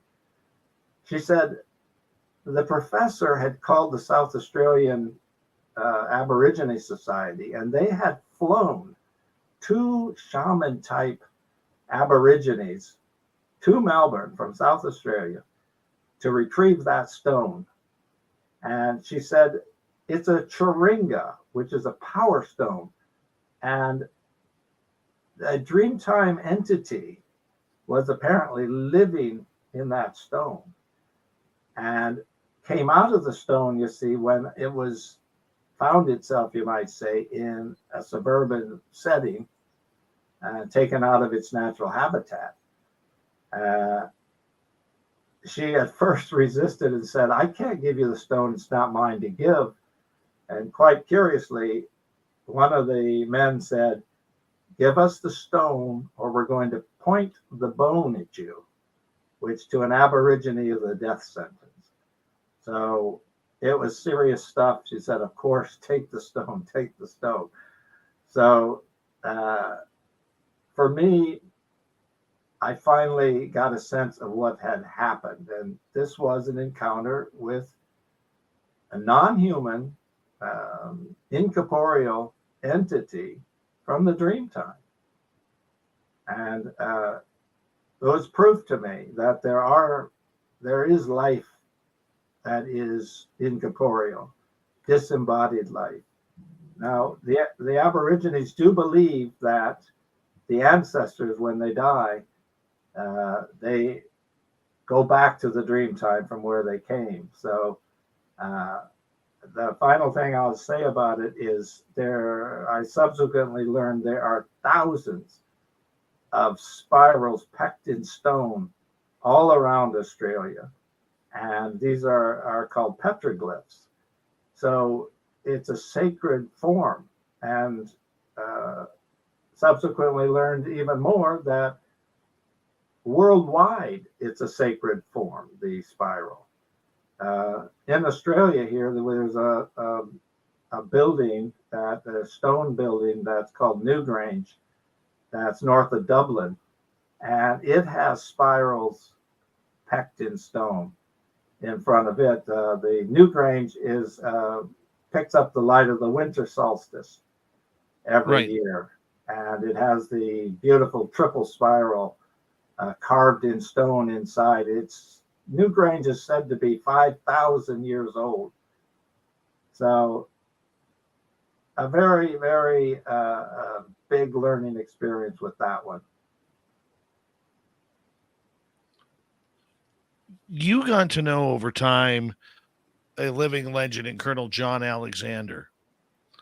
And John Alexander, for people who don't know, he is somebody who was a highly decorated Vietnam veteran. He's somebody who has worked with the U.S. government on non-lethal weapons. He is someone who worked with Robert Bigelow and Bigelow Aerospace, trying to track down UFOs. He is part of the remote viewing program that if you look at the movie Men Who Stare at Goats, one of the characters is played or is playing the role of John. He has been known in some circles to be a part of alien abductions, where people believe when they've been abducted that John has been on that craft watching them. And he's an interesting fellow. How did you get to know Colonel John Alexander? Well, I initially had read his book, which is brilliant. It's called UFOs, Myths, Conspiracies, and Realities. And the remarkable thing about it is I realized that this was an insider, like you just described him. And he would have access to information that you and I wouldn't have access to. So I was fascinated with his book, and it's an excellent book I recommend. And then I also read one called Reality Denied, which is kind of his life story, where he talks about all the paranormal things that have happened to him and how he was a part of so many amazing situations. Like he got a Ph.D. In near-death studies under Elizabeth Kubler-Ross, and Robert Bigelow, as you mentioned, he had set up the National Institute of Discovery Science, and John was apparently the key figure who brought all these important scientists and thinkers together, and they worked for something like 12 years on trying to discern about the UFO phenomena and about near death and do we go on and so forth. So anyway, I had quoted in my my last fiction book was called Crimson Firestorm Mars. And it's a fictional thriller about two groups that want to be the first to blast off for Mars and set up an interplanetary colony there. So I had quoted one of the chapters is as I say, it's a fictional story, so it's mainly, an exciting plot. But I do have one chapter called Otherworld Mysteries in there, where I gave my assessment, you might say, like it's a 10-page assessment of the whole phenomenon, what it means, what it's all about, the mystery of it, and so forth. But I had quoted Colonel Alexander in that book. So I contacted him and mentioned that I'd like to send him a copy because I'd quoted him and I'd like him to read the book. And he was very gracious, and he said, absolutely. He said, I want a signed copy. I've got a huge bookcase full of signed copies from authors. And so he was very gracious, and I sent him the book, and he really loved it. And then I started talking to him, even with the emails back and forth about maybe doing a book together. Well, ultimately, he wrote the foreword to The Journey Across Forever. So it's a very extensive foreword, and it kind of tells his story and put us on a path together. As a matter of fact, just yesterday, I had a close encounter of the Zoom kind with the Colonel. And he's a brilliant mind and a no-nonsense kind of guy. He wants the facts, but he's very open, like as few military people are. And you did mention about how he promotes non-lethal weaponry. He's written 2 books on that, which makes him really someone special, I think, in a world that's full of aggression and war and so forth. So that's how I established my contact with him. That's incredible. I mean, there are a lot of people who have gained so much knowledge from John Alexander regarding his stature in the UFO community. I mean, he's one of the original avians, if we could call him that, because there was a lot, or the aviary, pardon me. There was a lot of people who put him in that pedestal as well. I mean, what do you think he knows?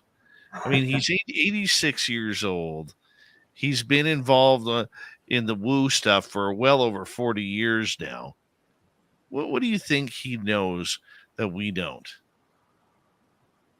Well, he was able to pursue,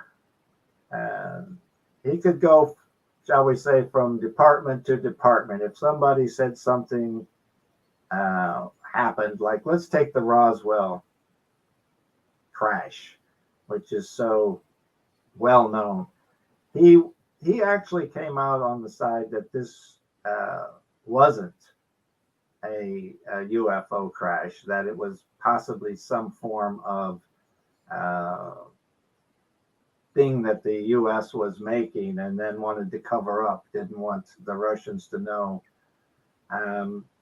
Others, of course, that are very well known in the UFO field would disagree with that.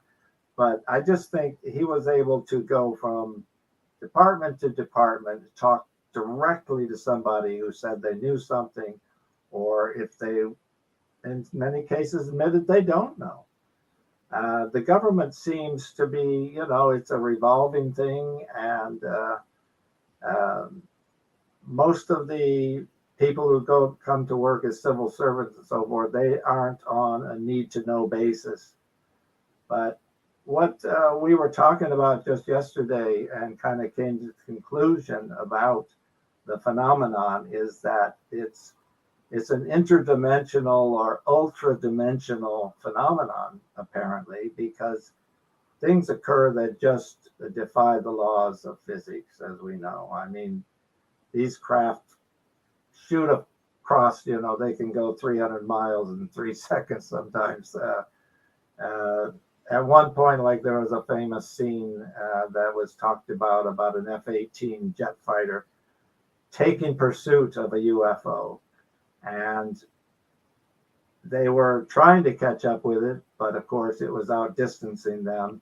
And then suddenly it disappeared. And the next thing they knew, it was trailing them. So, like, how did it do that? We don't know. And even John doesn't know. We're all trying to figure it out. And I do think that with what happened with Luis Elizondo and the December 17, 2017 story that the New York Times broke is basically constitutes disclosure. Like we know the Navy is now admitting, the famous TikTok video of the phenomenon. They're admitting that these things exist, but most people, it has no bearing on their lives whatsoever. They could care less. They're not in the least bit interested. But those of us who are interested, we really realize how huge this thing is.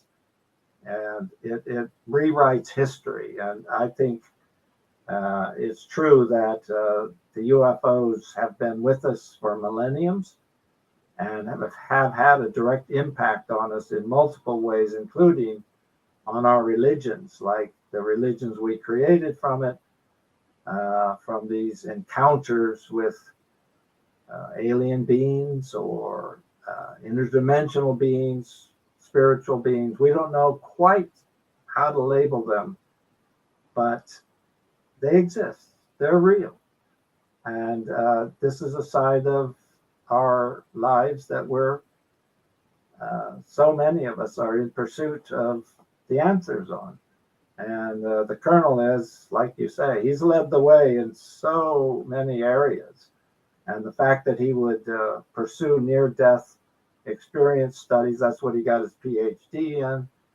But also then this other side where he's with the National Institute of Discovery Science and Los Alamos and so forth. So, yeah, he has insider knowledge. We don't, but he's not going to tell us.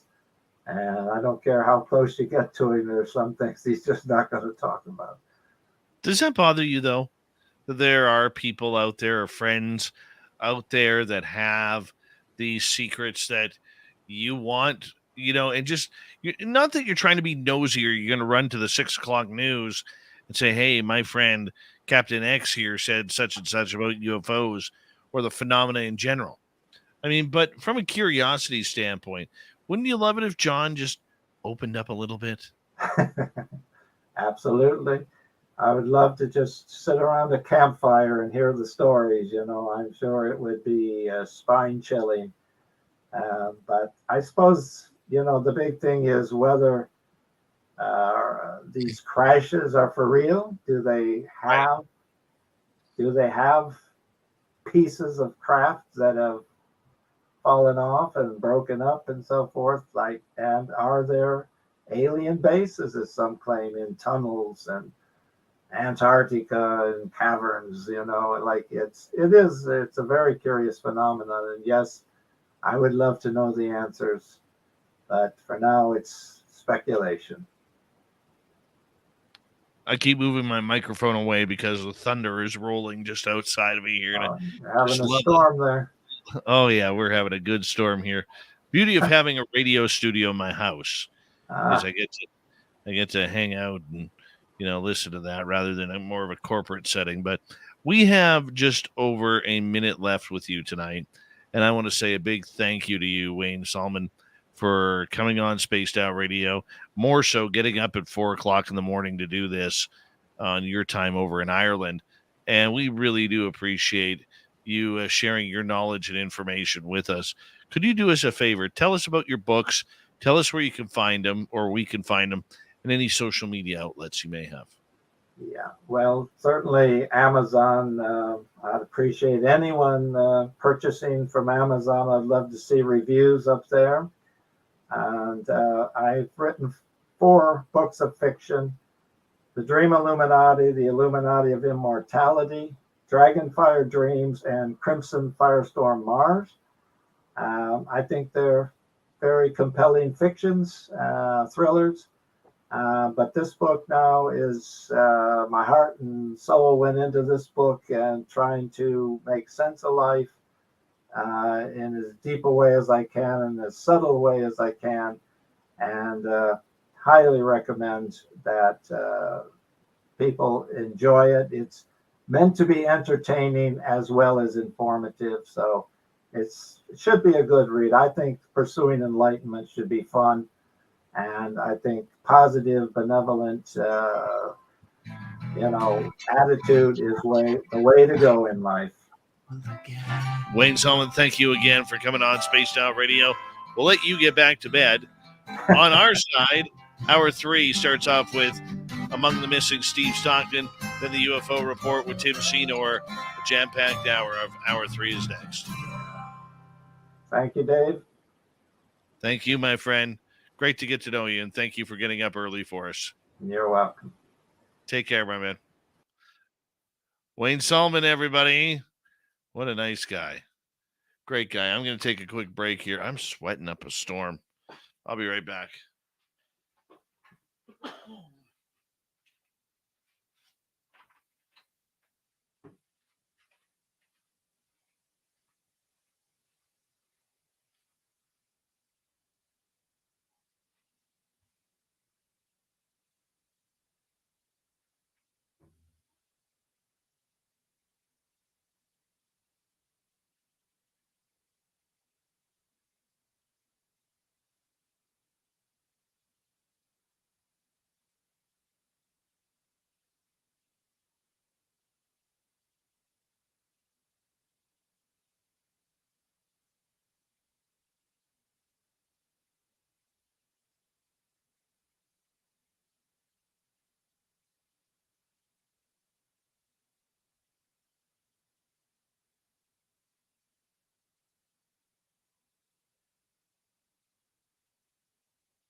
And just like that, I am back.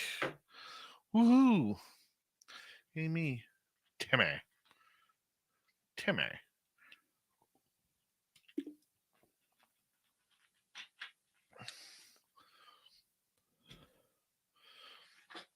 Hey, Rob G, how you doing?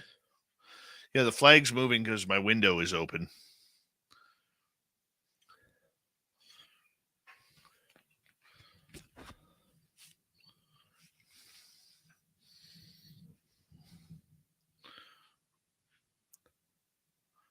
We got a beautiful thunderstorm out there. I don't know if you can hear it or not.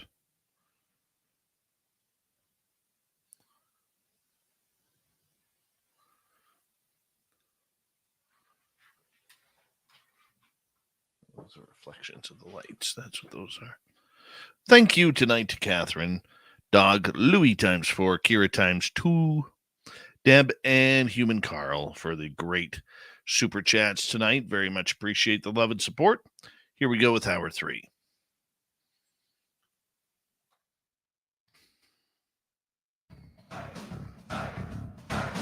Would you like to connect with us? Head to spacedoutradio.com for all your latest show info. Now, back to Dave Scott and SOR. Third and final hour of Spaced Out Radio is now underway. Thank you so much for joining us. We very much appreciate earning your listening ears wherever you are on this beautiful planet we call Earth. Hello to everyone listening in on our terrestrial affiliates around North America, digitally on Odyssey Radio, TalkStream Live, and KPNL. All of our archives are free. Join us at youtube.com/Spaced Out Radio. Do old Davey the favor, hit that subscribe button. The Desert Clam has set the password for tonight in the SOR Space Travelers Club. Nayant. Nayant is your password. Use it wisely, Space Travelers, as the Clam sets the password each and every night right here on Spaced Out Radio. Our website, spacedoutradio.com. We have a plethora of features for you. Rock out to Bumblefoot, read the news wire, check out our swag as well.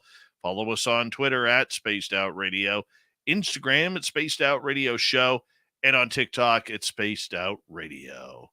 It is that time once again where we kick off hour number 3 with Steve Stockton from Among the Missing and another spooky story. Hello, friends. Welcome to Among the Missing YouTube channel on Spaced Out Radio. I'm Steve Stockton, and I'm about to take you on an unbelievable journey of people just like you. Their stories and encounters will haunt us on Among the Missing.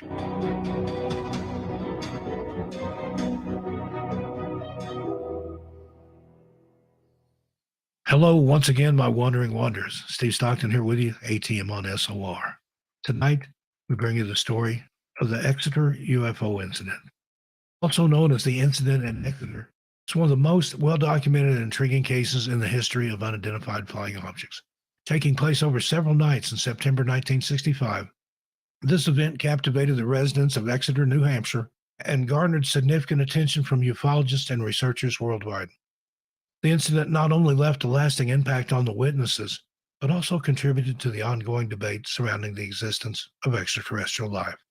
The events unfolded on September 3rd, 1965, when a teenager named Norman Muscarello spotted a series of bright lights in the sky while walking home from work. He described them as red, glowing, and pulsating. Puzzled by what he'd witnessed, Muscarello rushed to a nearby police officer, Eugene Bertrand, to report the sighting.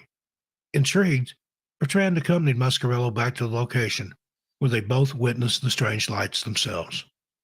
Following this initial sighting, reports of UFO sightings in Exeter and pour in from various individuals, including experienced pilots and law enforcement officers. Witnesses consistently described objects as large, silent, and maneuvering in ways that defied conventional aircraft's capabilities. Some even claimed that the objects had a structured, disc-like appearance. The following night, on September 4, a group of witnesses reported an encounter with UFO on Route 150 in Kensington, outside of Exeter. The young couple, Barbara and Walter Toland, were driving when a massive object descended and hovered above their car, causing their headlights and engine to fail. Terrified, they fled the scene on foot and sought help from a nearby farmhouse. The farmer, David Hunt, accompanied the couple back to the site where they observed the object ascending into the sky. News of the Exeter UFO sighting spread rapidly, attracting the attention of renowned UFO investigator Dr. J. Allen Hynek. Hynek interviewed multiple witnesses and collected detailed testimonies. In his subsequent report, he concluded that the witnesses were sincere and credible, ruling out conventional explanations such as aircraft or weather phenomena. The incident gained further recognition when it was included in Hynek's book, The UFO Experience, A Scientific Inquiry. The Exeter UFO incident generated significant media coverage, prompting public interest and speculation. The Air Force conducted an investigation, but their report attributed the sightings to misidentified aircraft and stars. However, many witnesses and researchers disagreed with this explanation, pointing to the credibility of the witnesses and the consistent descriptions of the objects. The Exeter UFO incident left a lasting impact on the witnesses, some of whom experienced ongoing fear and anxiety as a result of their encounters. It also contributed to the broader UFO phenomenon, sparking further interest in the existence of extraterrestrial life and the government's role in investigating such incidents. Today, the Exeter UFO incident remains an unsolved case, often cited as one of the most compelling pieces of evidence in favor of the existence of UFOs. The accounts of multiple credible witnesses, the detailed investigations conducted by researchers, and the absence of any definitive explanations continue to fuel speculation and debate surrounding the incident. While skeptics may offer these conventional explanations, the enduring mystery of the Exeter UFO incident ensures that it remains a significant chapter in the annals of ufology. Well, there you have it, Wandering Wonders. Thanks again for joining me here for ATM on SOR. I'm Steve Stockton, and I'll see you a little further on down the trail. Thank you, Steve, for another great story. And this is why we love Steve Stockton kicking off hour number 3 of every show here on Spaced Out Radio. It's always a good time when he does that. You can listen to more stories just like that. Head on over to Among the Missing on YouTube. That's youtube.com/Among the Missing. Do us a favor, hit subscribe on his channel too while you are there. From the missing reports to the UFO report, here's little Timmy Senor and the UFO report. Nobody's going to know. They're going to know.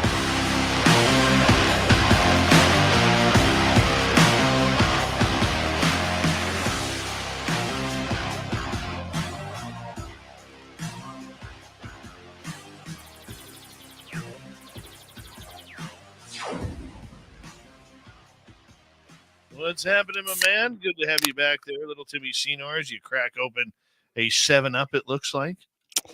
Tonight it is a Canada Dry. Oh, a Canada Dry. Yeah. Well, I'm going to crack open a Nestea Brisk here. Hold on. You're never wet with Canada Dry. There we go. Tasty. Cheers, That was a sir. good one. Cheers Cheers to across you. the lands. Ding. All right. Now that we got our thirst quenched, There we go. very silent on the UFO front. I took a few punches from last night's show with Mick West being on, but that's okay. That's Yeah. all right. You got to It have your critics. You're not going to please everyone. That's for sure. Well, absolutely. Absolutely. And it's something that, Tim, there's a lot going on in the UFO world, a lot of speculation, a lot of good things that are happening. Grant Cameron went on his channel today talking about the Canadian front and everything that's happening there. He's done some incredible research with Nicole Sakic and trying to tighten up the Canadian side of everything. And I want to say thank you for Grant for mentioning me and the small role that I have played in that. And, I suggest everybody go over to Grant Cameron's channel on YouTube to check it on out, but south of the border, this subject seems to be getting more and more political.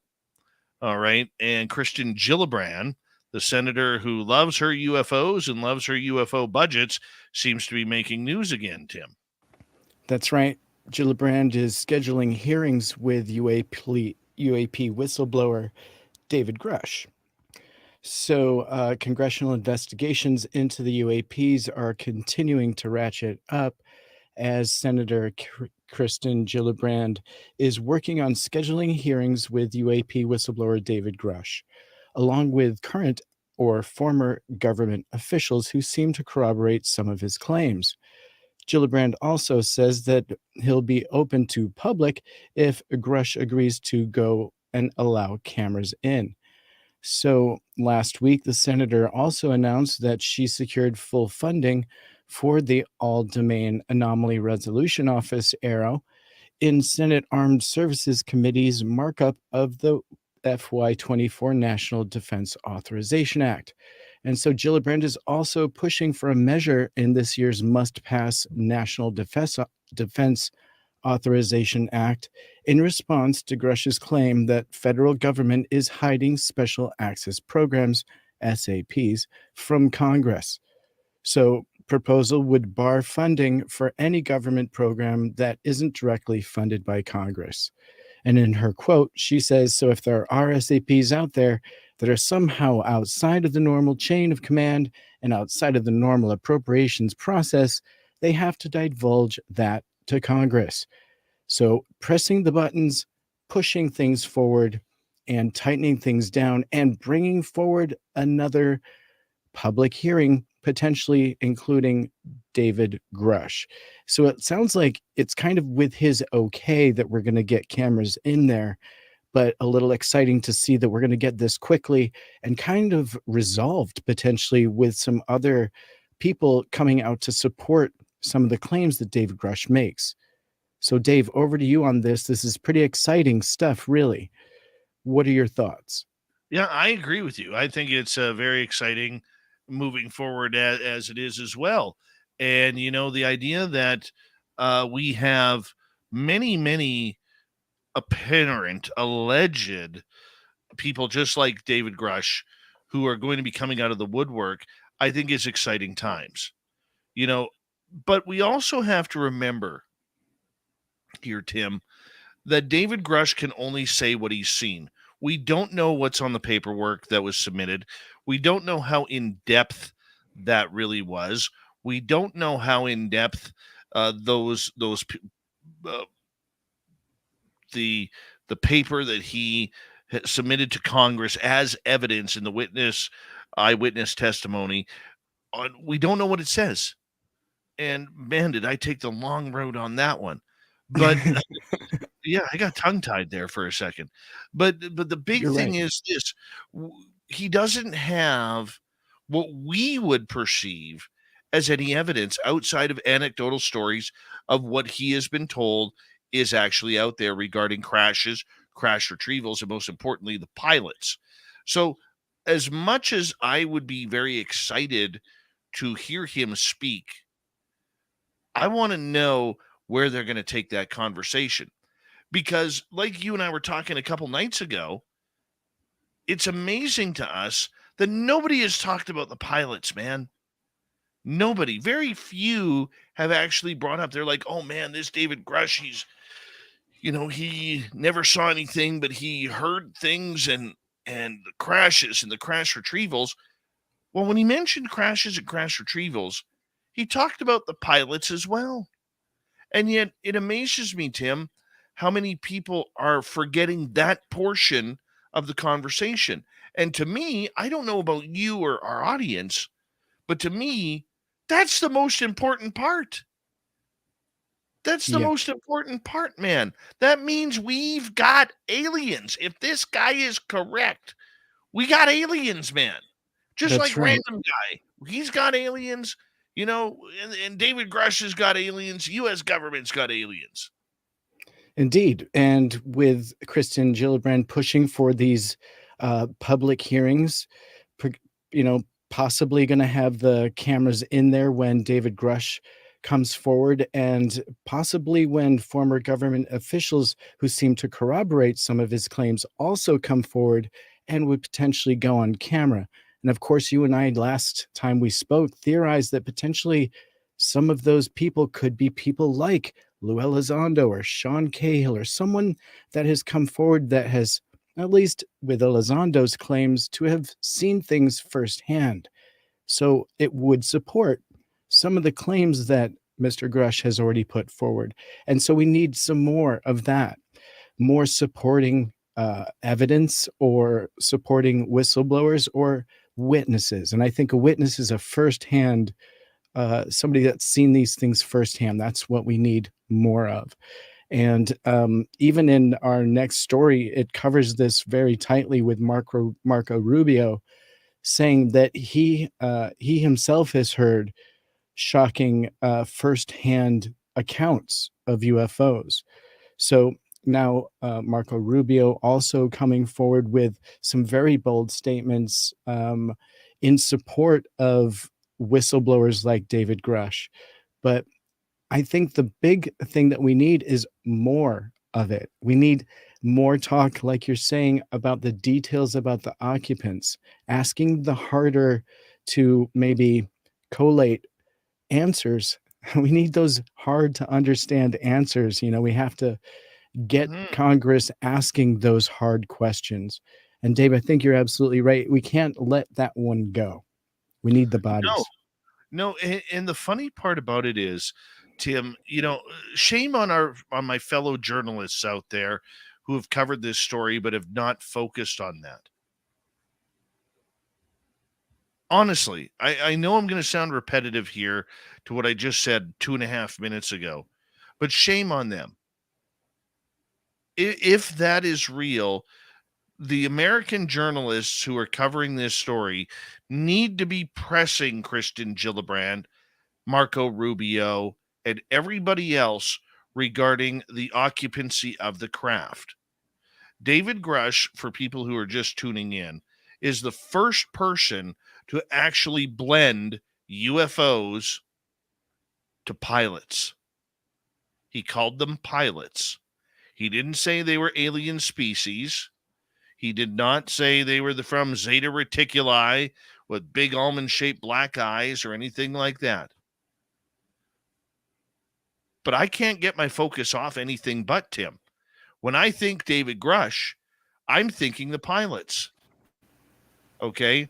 And if he filed reports about the pilots on official government documentation, why wouldn't the mainstream media be jumping to try and get those notes or whatever they are into their hands, or trying their own sources within the military branches or the government to try and confirm that we indeed do have pilots of these craft?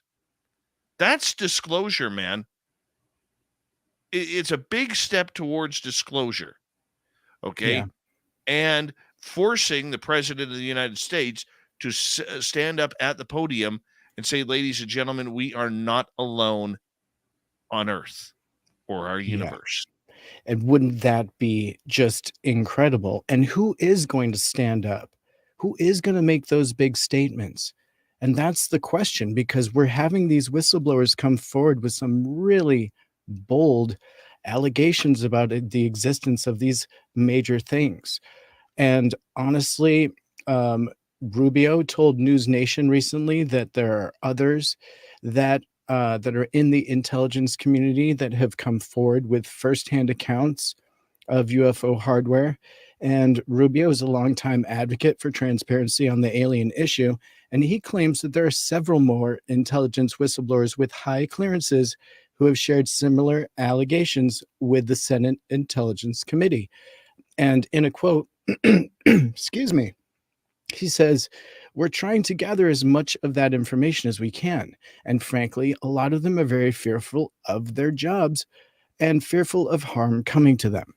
So Grush, who had worked with the intelligence team on investigating UFO sightings prior to his resignation, claimed that other members of the research unit have seen the same evidence, whereas he has not. So Rubio's comment claiming that there are others out there who have seen the UFO technology firsthand is a step towards corroboration. So even just some statements just from Marco Rubio kind of seem to be pushing some wind into these sails. I'm looking forward to these next public hearings, and hopefully they do ask those hard to ask questions.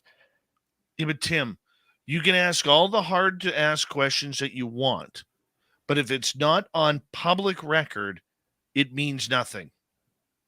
And that's the frustration that many are going to have. We could have 30, 40, 50 David Grushes come out. But what comes out publicly? They keep teasing us and taunting us with all this information. And, I don't want to sound Mr. Gloomy Day like I have a thunderstorm right behind me. Okay. But I mean, at some point, all of these people are just people right now. We're hearing the stories. We're believing the stories. Many aren't. You and I are believing the stories that David Grush and others like him are telling. But we need to know what is being said. All right? Obviously, the things that David Grush said to investigative journalists like Ross Coulthart, okay, that's on the record. Why hasn't anybody confirmed with him? Where's Kristen Gillibrand coming out in the media saying, you know what? Yeah, yes, they're going to interview him. We know that. Okay. He met with Canadian officials a year ago. Not once, not twice. I don't know how many. Okay. He met with Canadian officials. So Gillibrand knows who he is. She knows his story. The guy's not going to talk to the Canadian government before he gets cleared to talk to by the American government. Lou Elizondo had to go through the same thing. Before he met with the Canucks, he had to go to the Pentagon in D.C. and clear what he could and could not tell them. Grush was the same way. So for Gillibrand to say, well, we need to talk to this guy, you already know. You already know, Kristen. No offense. Marco, you already know. What's the big secret? You've cleared him to say crashes, crash retrievals, some that aren't crash retrievals, but we got the full craft intact, pilots. That's all been cleared, dude. He's not talking off the cuff here. That has all been cleared. And it's one of two ways it's been cleared. Number one, he's telling the absolute truth. Number two, this is psyop. That's it. So if we have 30 David Grushes, are they all going to tell the same story? Or is it going to be more defined? And if it is more defined, does the public get access to that? My answer is no, which holds back disclosure. Just hearing them sit in front of a microphone like I'm talking to you and you're talking to me doesn't do anything. Why not confirm David Grush? If you're that intent on talking to him, again, why not confirm his story? What does it hurt? You've already given him permission. His NDAs have already given him permission. Because he, like any good patriot would, he won't break his NDAs. And he had to be cleared. I mean, that's just obvious, Tim. Right. And you mentioned those two options there.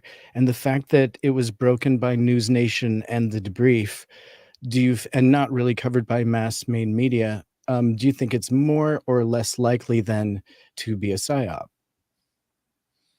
I think that the reason why it was sent to the debrief.org, good reporters there. Tim McMillan's a good friend of this show. But Leslie Keene and Ralph Blumenthal needed to get it out because they had professional pressure from Ross Coulthart and News. Is it Newsmax? Is that what it's called? News Nation? News Nation. Yeah. Right. But I mean, my point is that even after that release, save didn't that get thought. picked up. I will. Little Timmy Senor, our resident Timbit, hanging on out tonight on Spaced Out Radio. When we return, where are we going, Tim? We're going to talk about Marco Rubio and his fantastic hairdo. We'll talk about UFOs as well.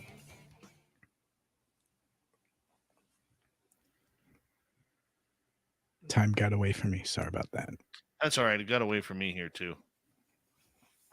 Yeah. I finally I got a massage today. Oh, good.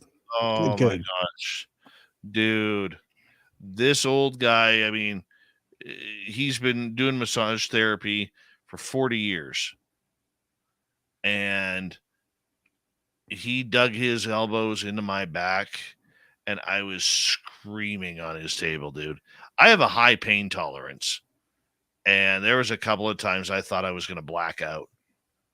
Yeah. I didn't know you could get knots in your triceps. I had to learn the hard way. Oh my gosh, he Yeah. beat the tar out of me. And then after work, I went to the chiropractor. She finally got my neck to start to crack, which There is you go. nice. So I know you've I been living rough since Vegas. You've been trying to get some relief. I'm glad to hear you're finally getting some. oh, dude, I literally last night after the show, I woke up a couple of times nearly in tears because like my arms were tingling, my fingers were tingling, and every position I slept in, it was hurting, and I was literally on the phone today, begging, like we don't have a lot of massage therapists in this town, but I called almost everyone, begging to come in, begging, and this old guy Brian, he calls me up while I'm getting a sandwich at the deli across the street. He's like, "Come down now." Okay. Got my sandwich, went down there, and he beat the shit out of me. Holy cow. In a good way. It's good. It's good, man. You needed it. I know it's been rough. You've been saying every day that you've been aching. I could tell. You can just tell. It's been on your face. Forget about it. Oh, dude, I'm sore. I'm still sore right now, but it's You're on your way. I know I'm on the way. Yeah, that's for sure. Timmy. It's good stuff. Oh.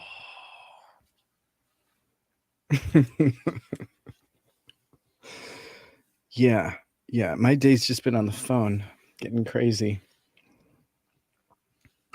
My first day at home. What's that? How come you were crazy today? Well, just phone calls. It was like I'm scheduling everything for the summer, and I kept trying to do stuff, and my phone just kept ringing. One of those days. Oh yes, I know days like that. Yeah, but I finished. Well, I've got one more episode of that show that I committed to down here in Salem, and then I'm done. So. And what are you doing?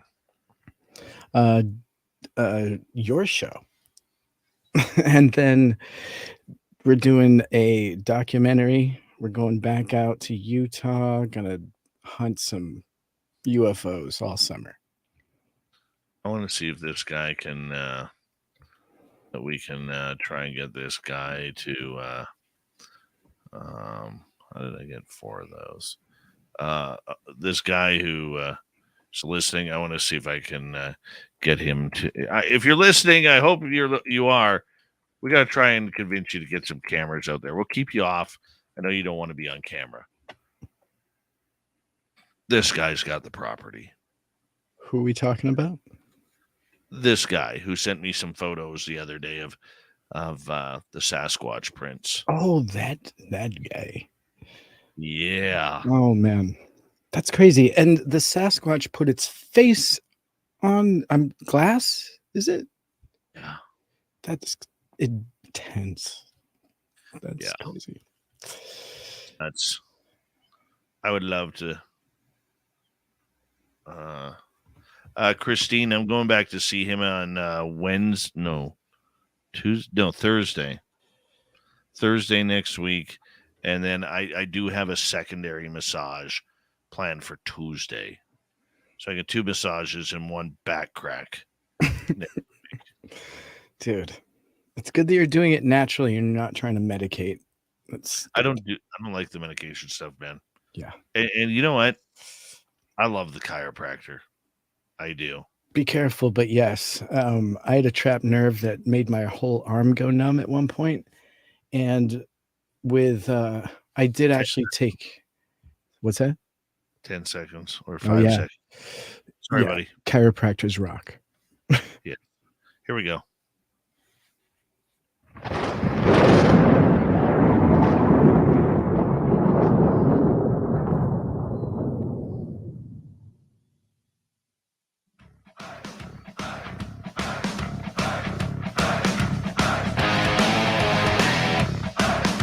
We're rounded third. We're headed for home tonight on Spaced Out Radio. My name is Dave Scott. Always appreciate earning your listening ears.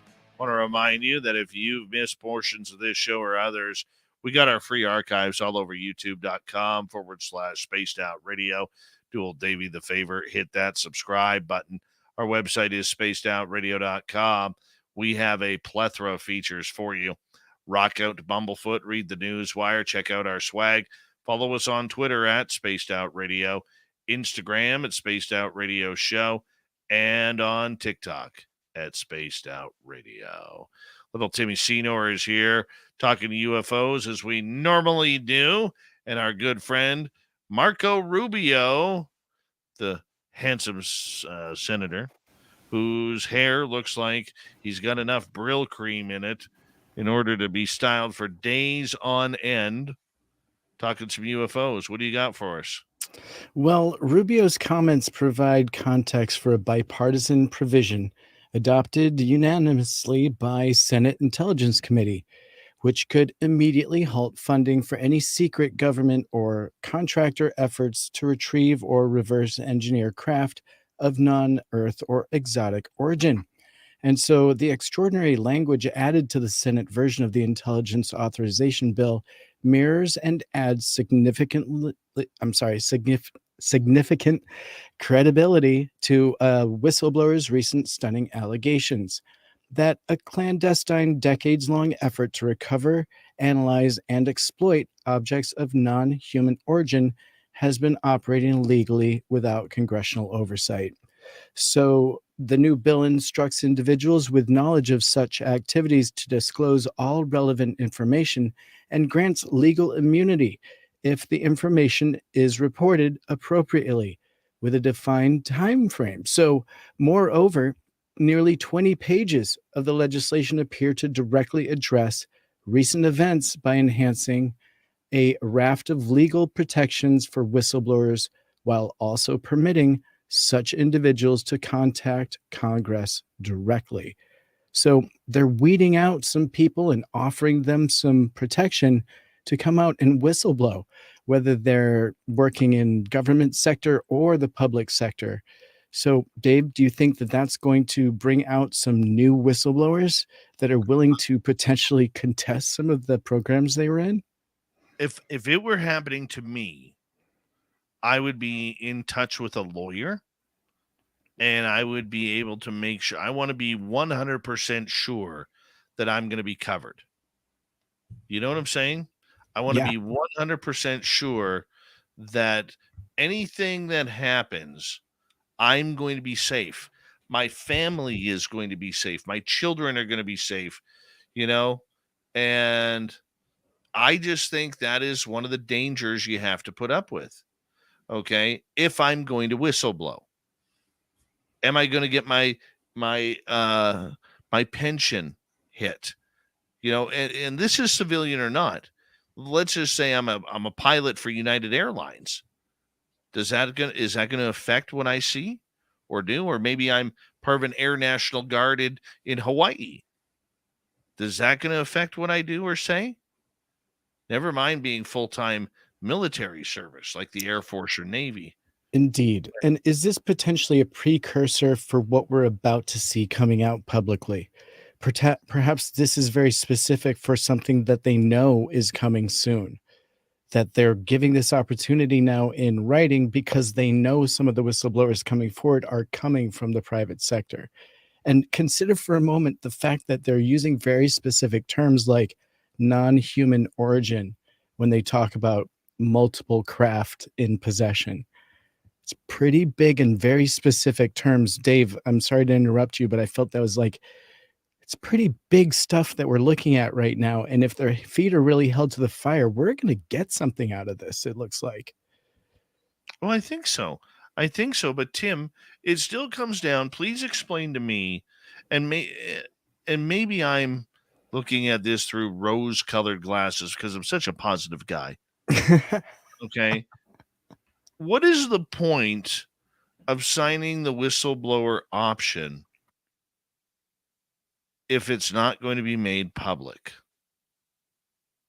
You've been granted immunity from any legal jargon that could get you in trouble. Why can't we hear what you're going to say? It's like that conversation that mom and dad always have to have in their room with the door closed. You know what I'm saying? Or I don't know what it was like in your house growing up, but in my house, it was I always had to leave a room. Oh, yeah. Go, David, go to your bedroom, or David, go downstairs and play, or Dave, go outside and go visit your friends. Yeah, that explains a lot. But go ahead.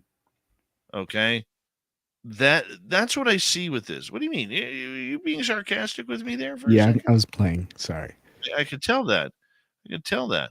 But the point that I'm getting at, Timmy, as you froze up there on YouTube here for a second, the point that I'm getting at with this is just the idea, Tim, that we should be able to know, not only as broadcasters, but as citizens, about what's going on. We need to be able to know what's going on. And if they sign that whistleblower treaty, if we could call it a treaty, then we need to be able to, or we should be able to see what is going on and what's best for you, best for me, best for everybody.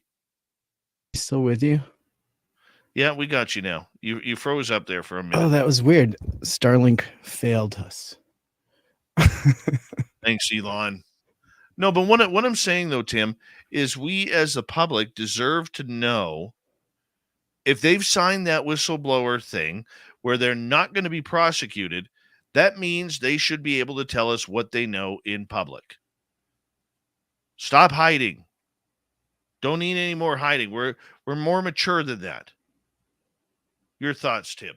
No, I 100% agree. And I hope that David Grush allows cameras in to the next proposed whistleblower meeting that they're going to have. And so with those new people that are coming forward, I think it's imperative to have the cameras in there, because at this point, the public is just asking such big questions. If they don't either provide evidence to the public and stop the trust me, bro stuff, or at least provide so many people that it's undeniable, they're going to like lose the confidence of the public, in my opinion. At some point, people are just going to be like, this is just all nonsense. It doesn't matter how many whistleblowers, quote unquote, come forward. It's just talk. So, I mean, you're right. Does it take the president literally coming forward and disclosing something specific? Does it take a bunch of whistleblowers all specifically talking about one thing and being, I don't know what it would take for them to just be able to come out and talk on something. At some point, they need to show us something, because they're talking about the bodies and the craft. I think we deserve to show us the photographs, at least something. Mm-hmm. And once again, to reiterate, not to sound like a broken record, everything that these whistleblowers are saying will have gone through lawyers to make sure that they have not broken their NDAs. So it's nothing we can't hear. So why not tell us? Yeah, and it seems like perhaps they're preparing us for a whistleblower that's going to talk about reverse engineering specifically that they worked on and that they may have seen something up close. Is that going to be enough? I mean, what is it going to take? I still feel like people would tear that apart. we really do, I think, need more at this point, Dave. And I know from at least your perspective and mine, we want the evidence. Like, really, if we had the choice at this point, don't talk about Roswell, show us something from it. Because 1933 is a long time ago. And that, who knows what that was a reference to. But show it to us. Because anecdotal stories aren't going to work at some point, and you're going to lose the confidence of the public on this topic. Very true. But maybe that's how they keep the topic as silent as it is and not attracting any media attention. Yeah, I could see that. And they're just waiting for the topic to write itself out at this point. That would make a lot of sense. But I mean, it feels like the people that are pushing this quote unquote disclosure that we're seeing really are scraping for the evidence, and they're looking for ways to not just fund the investigations, but it looks like they're looking for the answers and maybe trying to develop something for the public that's acceptable. I mean, I don't know what it would take, but if President Biden was to come forward and announce that it looks like that there's evidence that non-human intelligence exists on this planet, well, I think that might be it. And what better disclosure president than Joe Biden?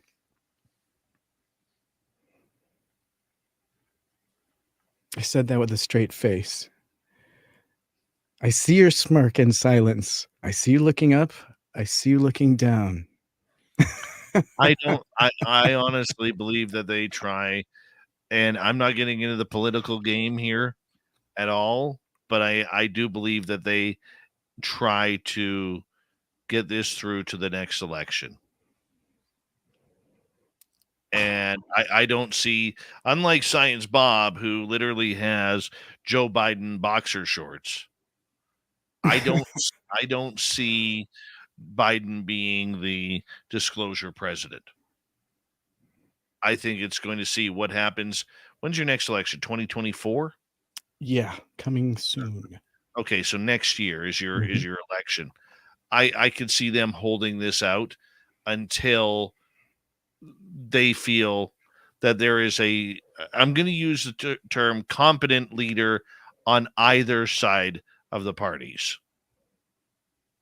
I do feel like it'll be a platform that we'll be hearing.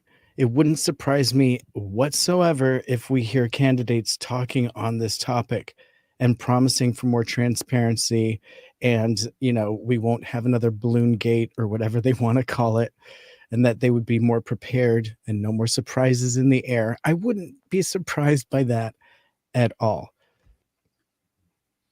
I wouldn't be surprised at that at all either. That's why, I mean, these hearings, the next set of hearings or whatever, I don't see them happening in the next 2-3 weeks. I don't even see them happening, the next month, maybe the next month to 6 weeks. I see them happening, but you also got to realize too, we're going into summer sessions, and the politicians, they don't like working the summers. Okay, so they're not going to come together for a UFO talk in the or any type of movement until after summer. Once things get going again, when they have other news that they can bury the story behind. That's what I see happening. There was talk of a field committee for the Congress. I don't know if you heard this at one point, but a field committee would literally lead members of Congress with proper clearance to firsthand witness some of the things that they're talking about in these allegations. Do you see that happening? No. I see it happening, but accomplishing nothing. It would move the needle for those people potentially. Do you think that if enough people in Congress were to believe it, could it swing the needle in a positive way for disclosure? Truth to the people, really? Could be. Let's hope. Could be. We got 6 minutes. Let's get to our final story here. Let's go to Japan and talk about the group there. I think that's a great idea. Let's do it. Awesome. They got some UFOs and aliens happening there. They sure do. In Fukushima International UFO Lab, an organization dedicated to the investigation of unidentified flying objects, has released 6 photographs and videos that the group believes are highly likely to depict real UFOs. And Japan uses the term UFO specifically. It's UAP is not part of the parlance there. That's because UAP is man-made. Potentially, yeah. It hasn't even entered their headlines there. So the Fukushima city-based organization made the announcement at the UFO Fukuran Hall in Fukushima on Saturday, or World UFO Day, June 24th. And it is said to be the day when a UFO was first witnessed in the USA. I believe in Seattle, somewhere in the mountains out there. The group said it had examined a total of 494 reports it received from people both in Japan and abroad over the past year. However, most of the images appeared to be drones, birds, reflections of light, airplanes, and insects, and were not considered UFOs, the group said. It concluded, however, that 6 images of round and triangular flying objects captured in Kobe, Fukushima, and elsewhere were highly likely to be UFOs. And in a quote, they say, "It may be possible to create these images with computer graphics, but if they're real UFOs, aliens may be on board." And so the head of the International Lab and the chief editor of the monthly occult magazine Mu said, "It's true. There are uncharted phenomenon in the world, and I hope children who have seen things will solve the mystery in the future." And I think that that's great that he sees the future in our children on this topic, because I totally do believe that they will live in a post-disclosure world, and I hope so. Well, I believe the children are our future. It's beautiful, Dave. And you should see the videos and photos that they released. Some are really good looking, and I wouldn't mind digging into myself. Spheres as well. They've got a couple of balls of light, and the triangular shaped objects are really interesting. So I encourage people to go to the Japan News website and get a look at those videos and photographs there. Yeah, I think, I think we have to take a look at what's happening in Japan with this, take a look at what's happening in Canada, and realize that even though these are allies of the United States, okay, that this whole movement may be going into way different annals than what we thought, Tim. I think we might have to look at that possibility, that the United States may not be the disclosure country. It may come from others. And with everybody taking a serious look at this now, okay, what happens if Japan discloses? Now, on an American front, it may not be much, but it opens up the door to what is America hiding. And I still think deep down, the United States government is still trying to figure out how to keep a lot of this stuff hidden, Tim. There's a lot of secrets that they know that will never see the light of day. And that's sad, but that's the way the government plays. And legally, they're allowed to. So if a country like Canada or Japan were to all of a sudden disclose their findings and have confirmation that UFOs and or their pilots are real, now we're doing something completely different. The U.S. will have to respond, because I think at some point, this little crack in ufology that we see going on is eventually going to turn into a full-on earthquake of UFO stories. It will. Yeah. Your thought? No, at some point they're not going to be able to hide from it. And the more international discussion there is, the better. The fact is that independent organizations all over the planet are doing this, and their results are public. It's a little harder to disseminate that across the globe, as you know, it obviously the media fights this tooth and nail, and then you have skeptics that are also fighting this, it seems, tooth and nail. But for whatever reason, it's going to come out because those independent researchers are getting results. Some of these videos that this group came up with are very compelling. And we in the United States, we've scrutinized quite a lot of data, but there's plenty out there that still looks really good. And you had Mick West on your show just the other day, last night, and he himself said that there are videos that he cannot break down and that still remain unidentified. And so there's plenty of examples out there. Tim, big thank you for coming on. We got just over a minute left here, my friend. And we want to remind everybody, and we should do this a little bit more often, that on our YouTube channel, if you've missed a UFO report, you can always go onto our YouTube channel and watch it again for free.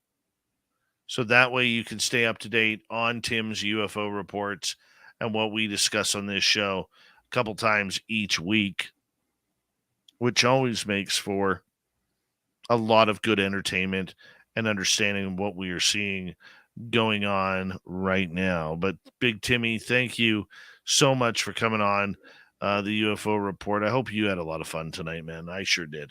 I definitely did. And shout out to your editor, Justin Chapter, for taking care of the UFO. How do you say his last name? Shapker. Justin Shapker. He does a fantastic job putting the UFO report out for us each time. Yes, he does. I appreciate that. It's been fun, Dave. As always, I'll see you again really soon, audience. Thank you. Thank you, little Timmy Senor, for a great UFO report, and to Steve Stockton for a great story, and Wayne Saalman for being a great guest tonight. We got Mr. Ron Bumblefoot Thal rocking in the background with Little Brother Is Watching. Bumblefoot is the official music of Spaced Out Radio, rocking us in and out of every single show. Get your horns up for the guitar god himself. Special thanks to everybody listening in at work, at home, in your cars, wherever you may be. Thank you to everyone in our chat rooms tonight. YouTube, Twitch, LGAP, Facebook, Spreaker, LinkedIn, the Space Travelers Club, and on Twitter at hashtag Spaced Out Radio. I know you're out there somewhere. Remember, this show is copyrighted by Spaced Out Radio and SOR Media Ventures Limited. Thank you so much for choosing to share your evening with us, because together, my friends, we're watching. We own the night. Mr. Bumblefoot, we need a favor. We need you to take us home.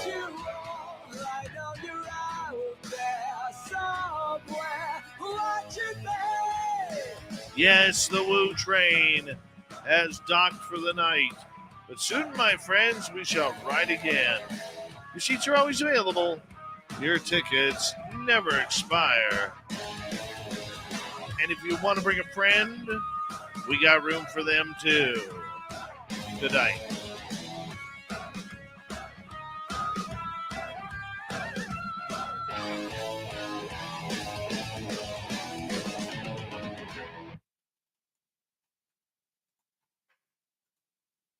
There we go. Awesome. Great show.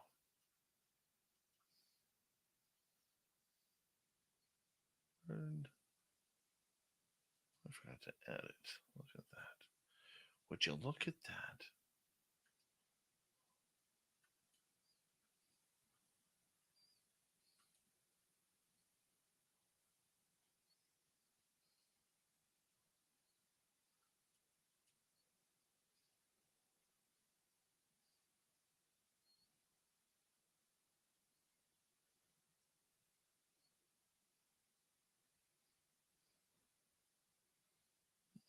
So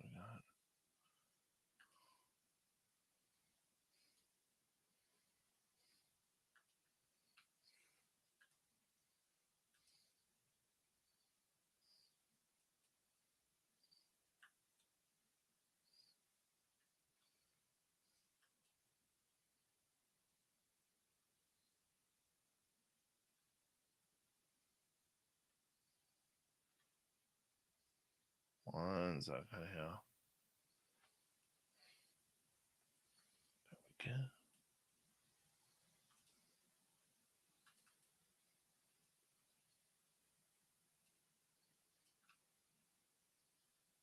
Sorry if I'm quiet. I'm after getting that massage, working all day, and then getting to the chiropractor this evening, and then I went and bathed in Epsom salts. Dave's a little tired.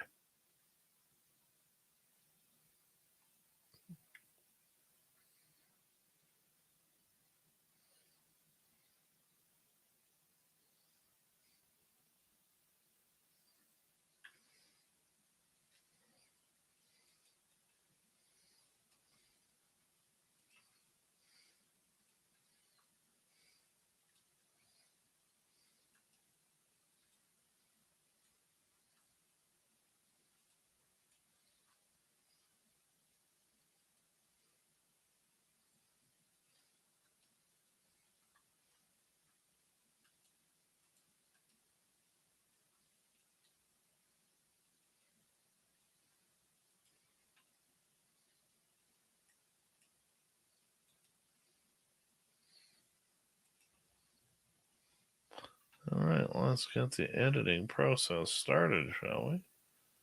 Woohoo! It's that time of the night.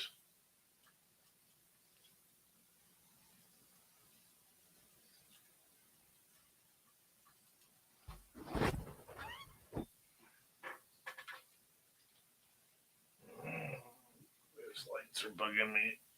Don't mind me. There we go. Now we get a little bit more dark and intimate in here. A little bit more dark and intimate, please.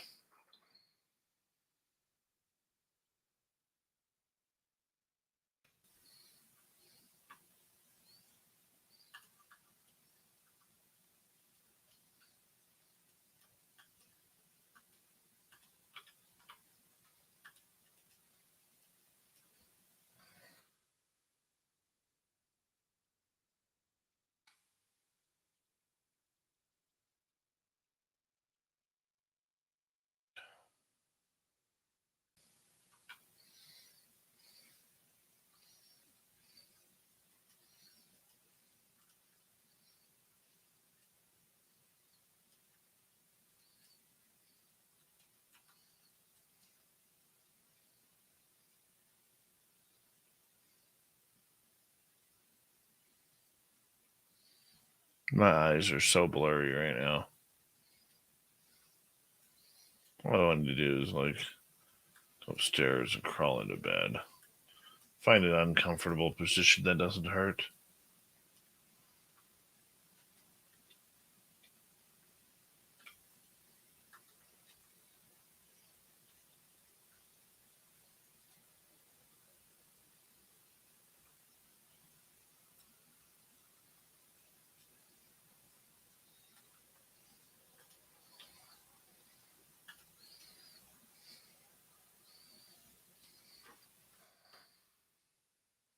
Any questions for me while we're doing this?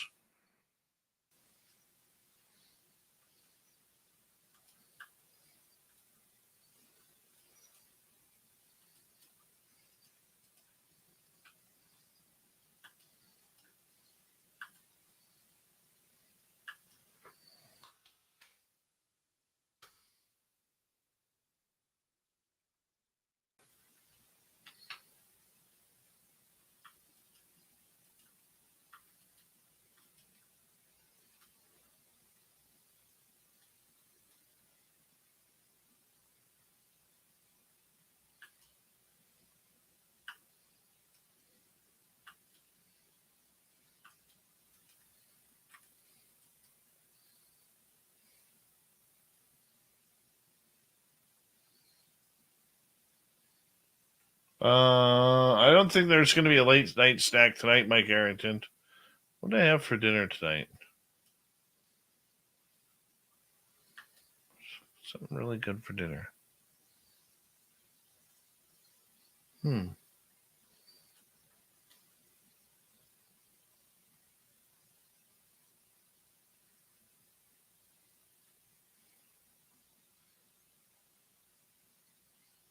I have for dinner?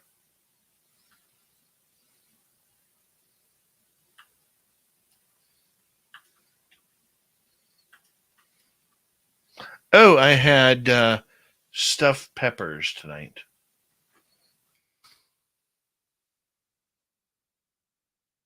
That's what I had. Stuffed peppers. They're really good. Science Melinda, yes, I've been regressed once by Geraldine Orozco.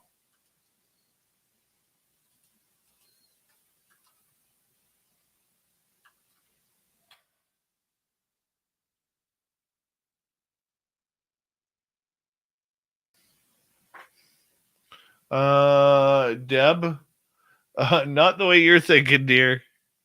You naughty, naughty, naughty lass. Not the way you're thinking. I just want to be able to get up again and walk right now. Naughty girl. Naughty, naughty.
Oh, you totally made me laugh, Deb.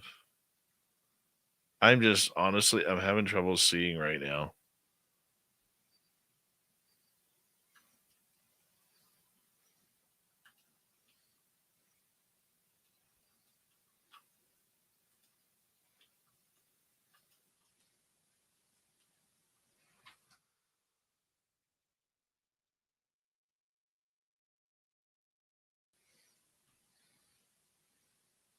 Thanks, Mike. Appreciate that.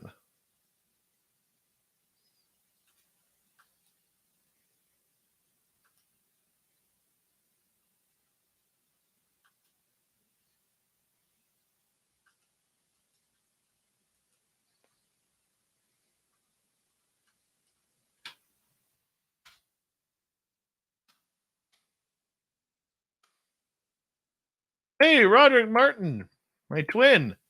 How are you? Nobody would tell us a piece. Hold on, let me put a hat on first.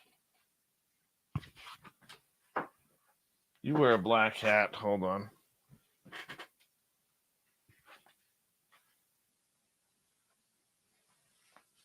There's no way if I wear a black hat that you could tell myself and Roderick Martin apart. No way. Impossible.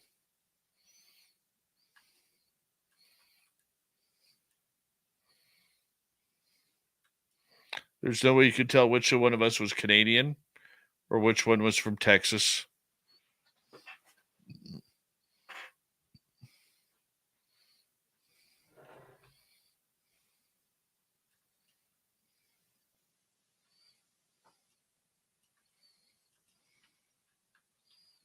I hope you had a good show tonight, my man.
All right. You guys chat away.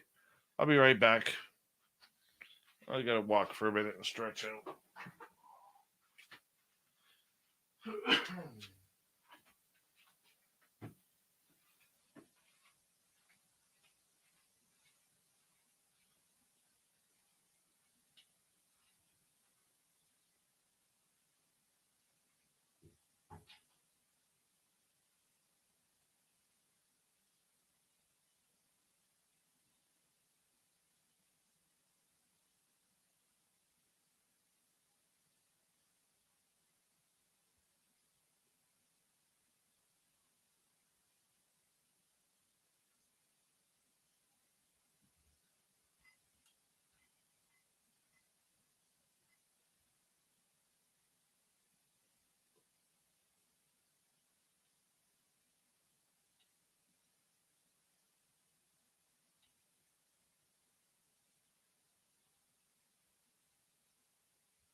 He's dead over there.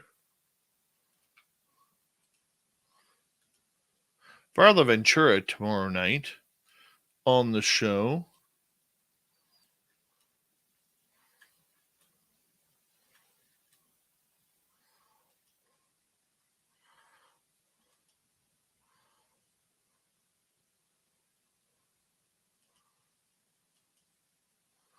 Who doesn't love Varla?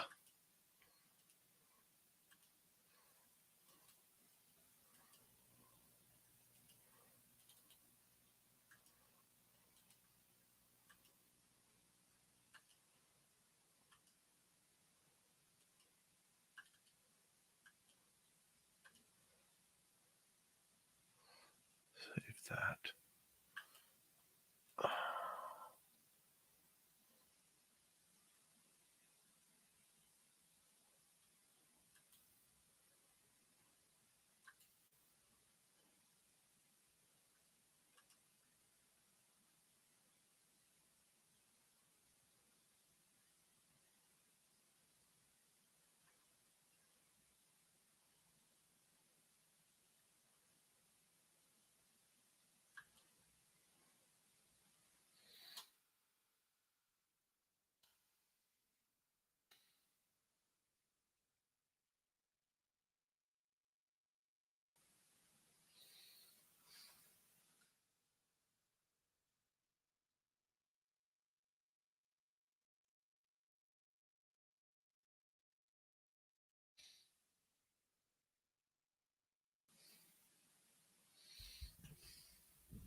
Is it Varla tomorrow? Yes.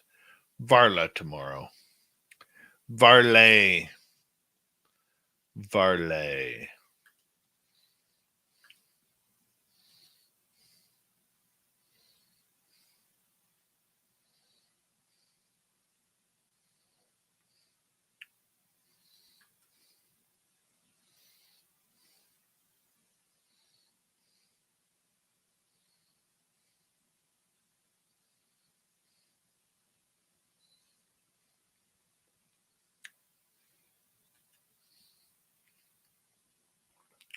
Good old Varley.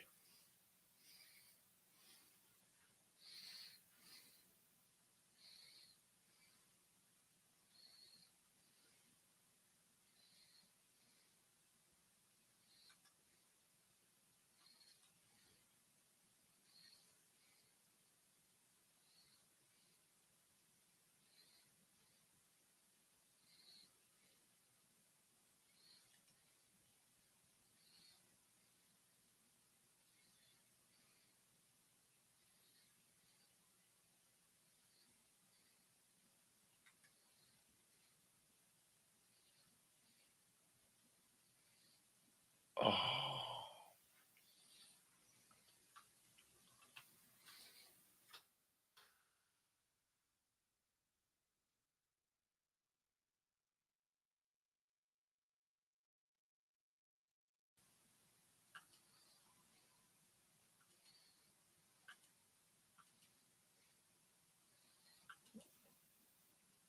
Now I'm sore.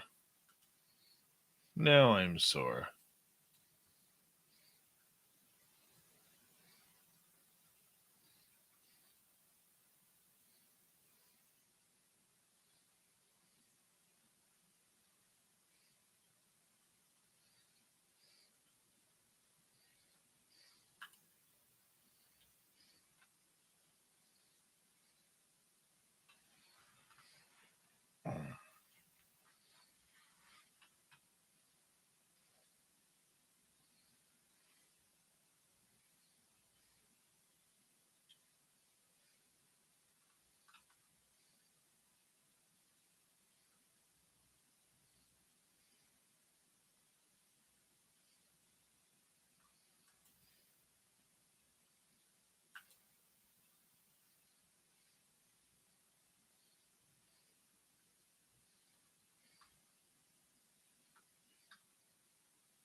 What am I doing? There we go.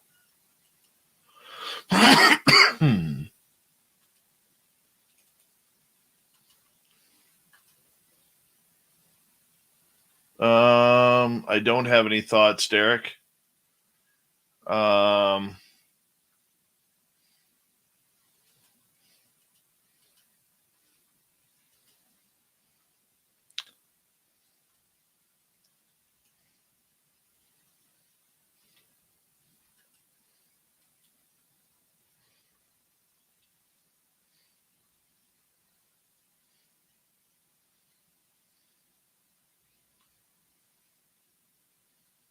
Nope, zero thoughts whatsoever.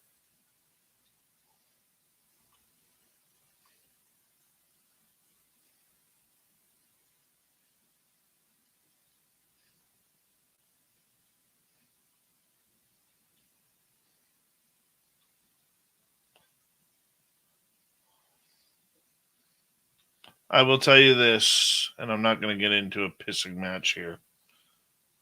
Okay? But I will tell you this.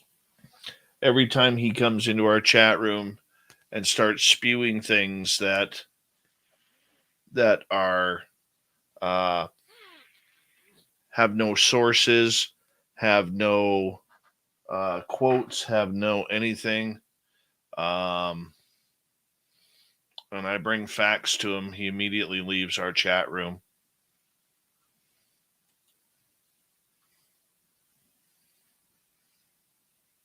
That should tell you a lot.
Oh, what did he say, Derek?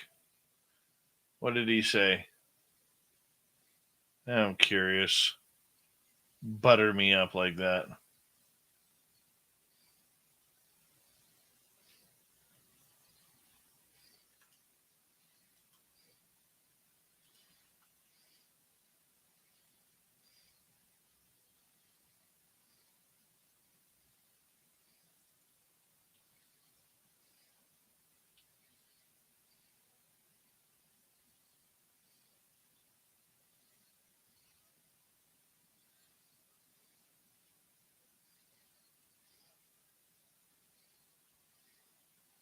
Not one there, Blue Cruise. Not one.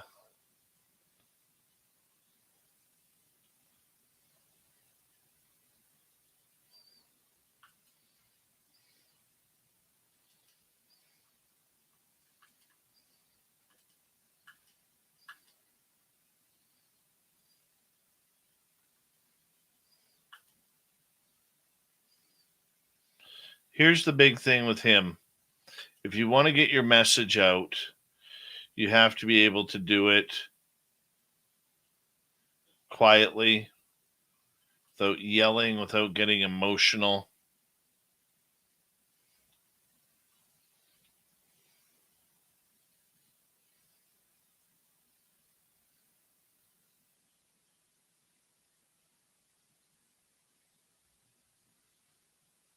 Yeah.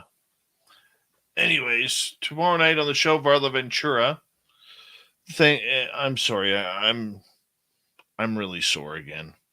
Thank you, Louis ×4, Derek, Catherine, Kira ×2, Dog, Deb, and Human Carl for the great super chats. Very much appreciate the love. And we'll see you all tomorrow night with Varla, guys.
Stay healthy, my friend. You too. If you need bail money, give me a call. Always, Dad. Take care. You too.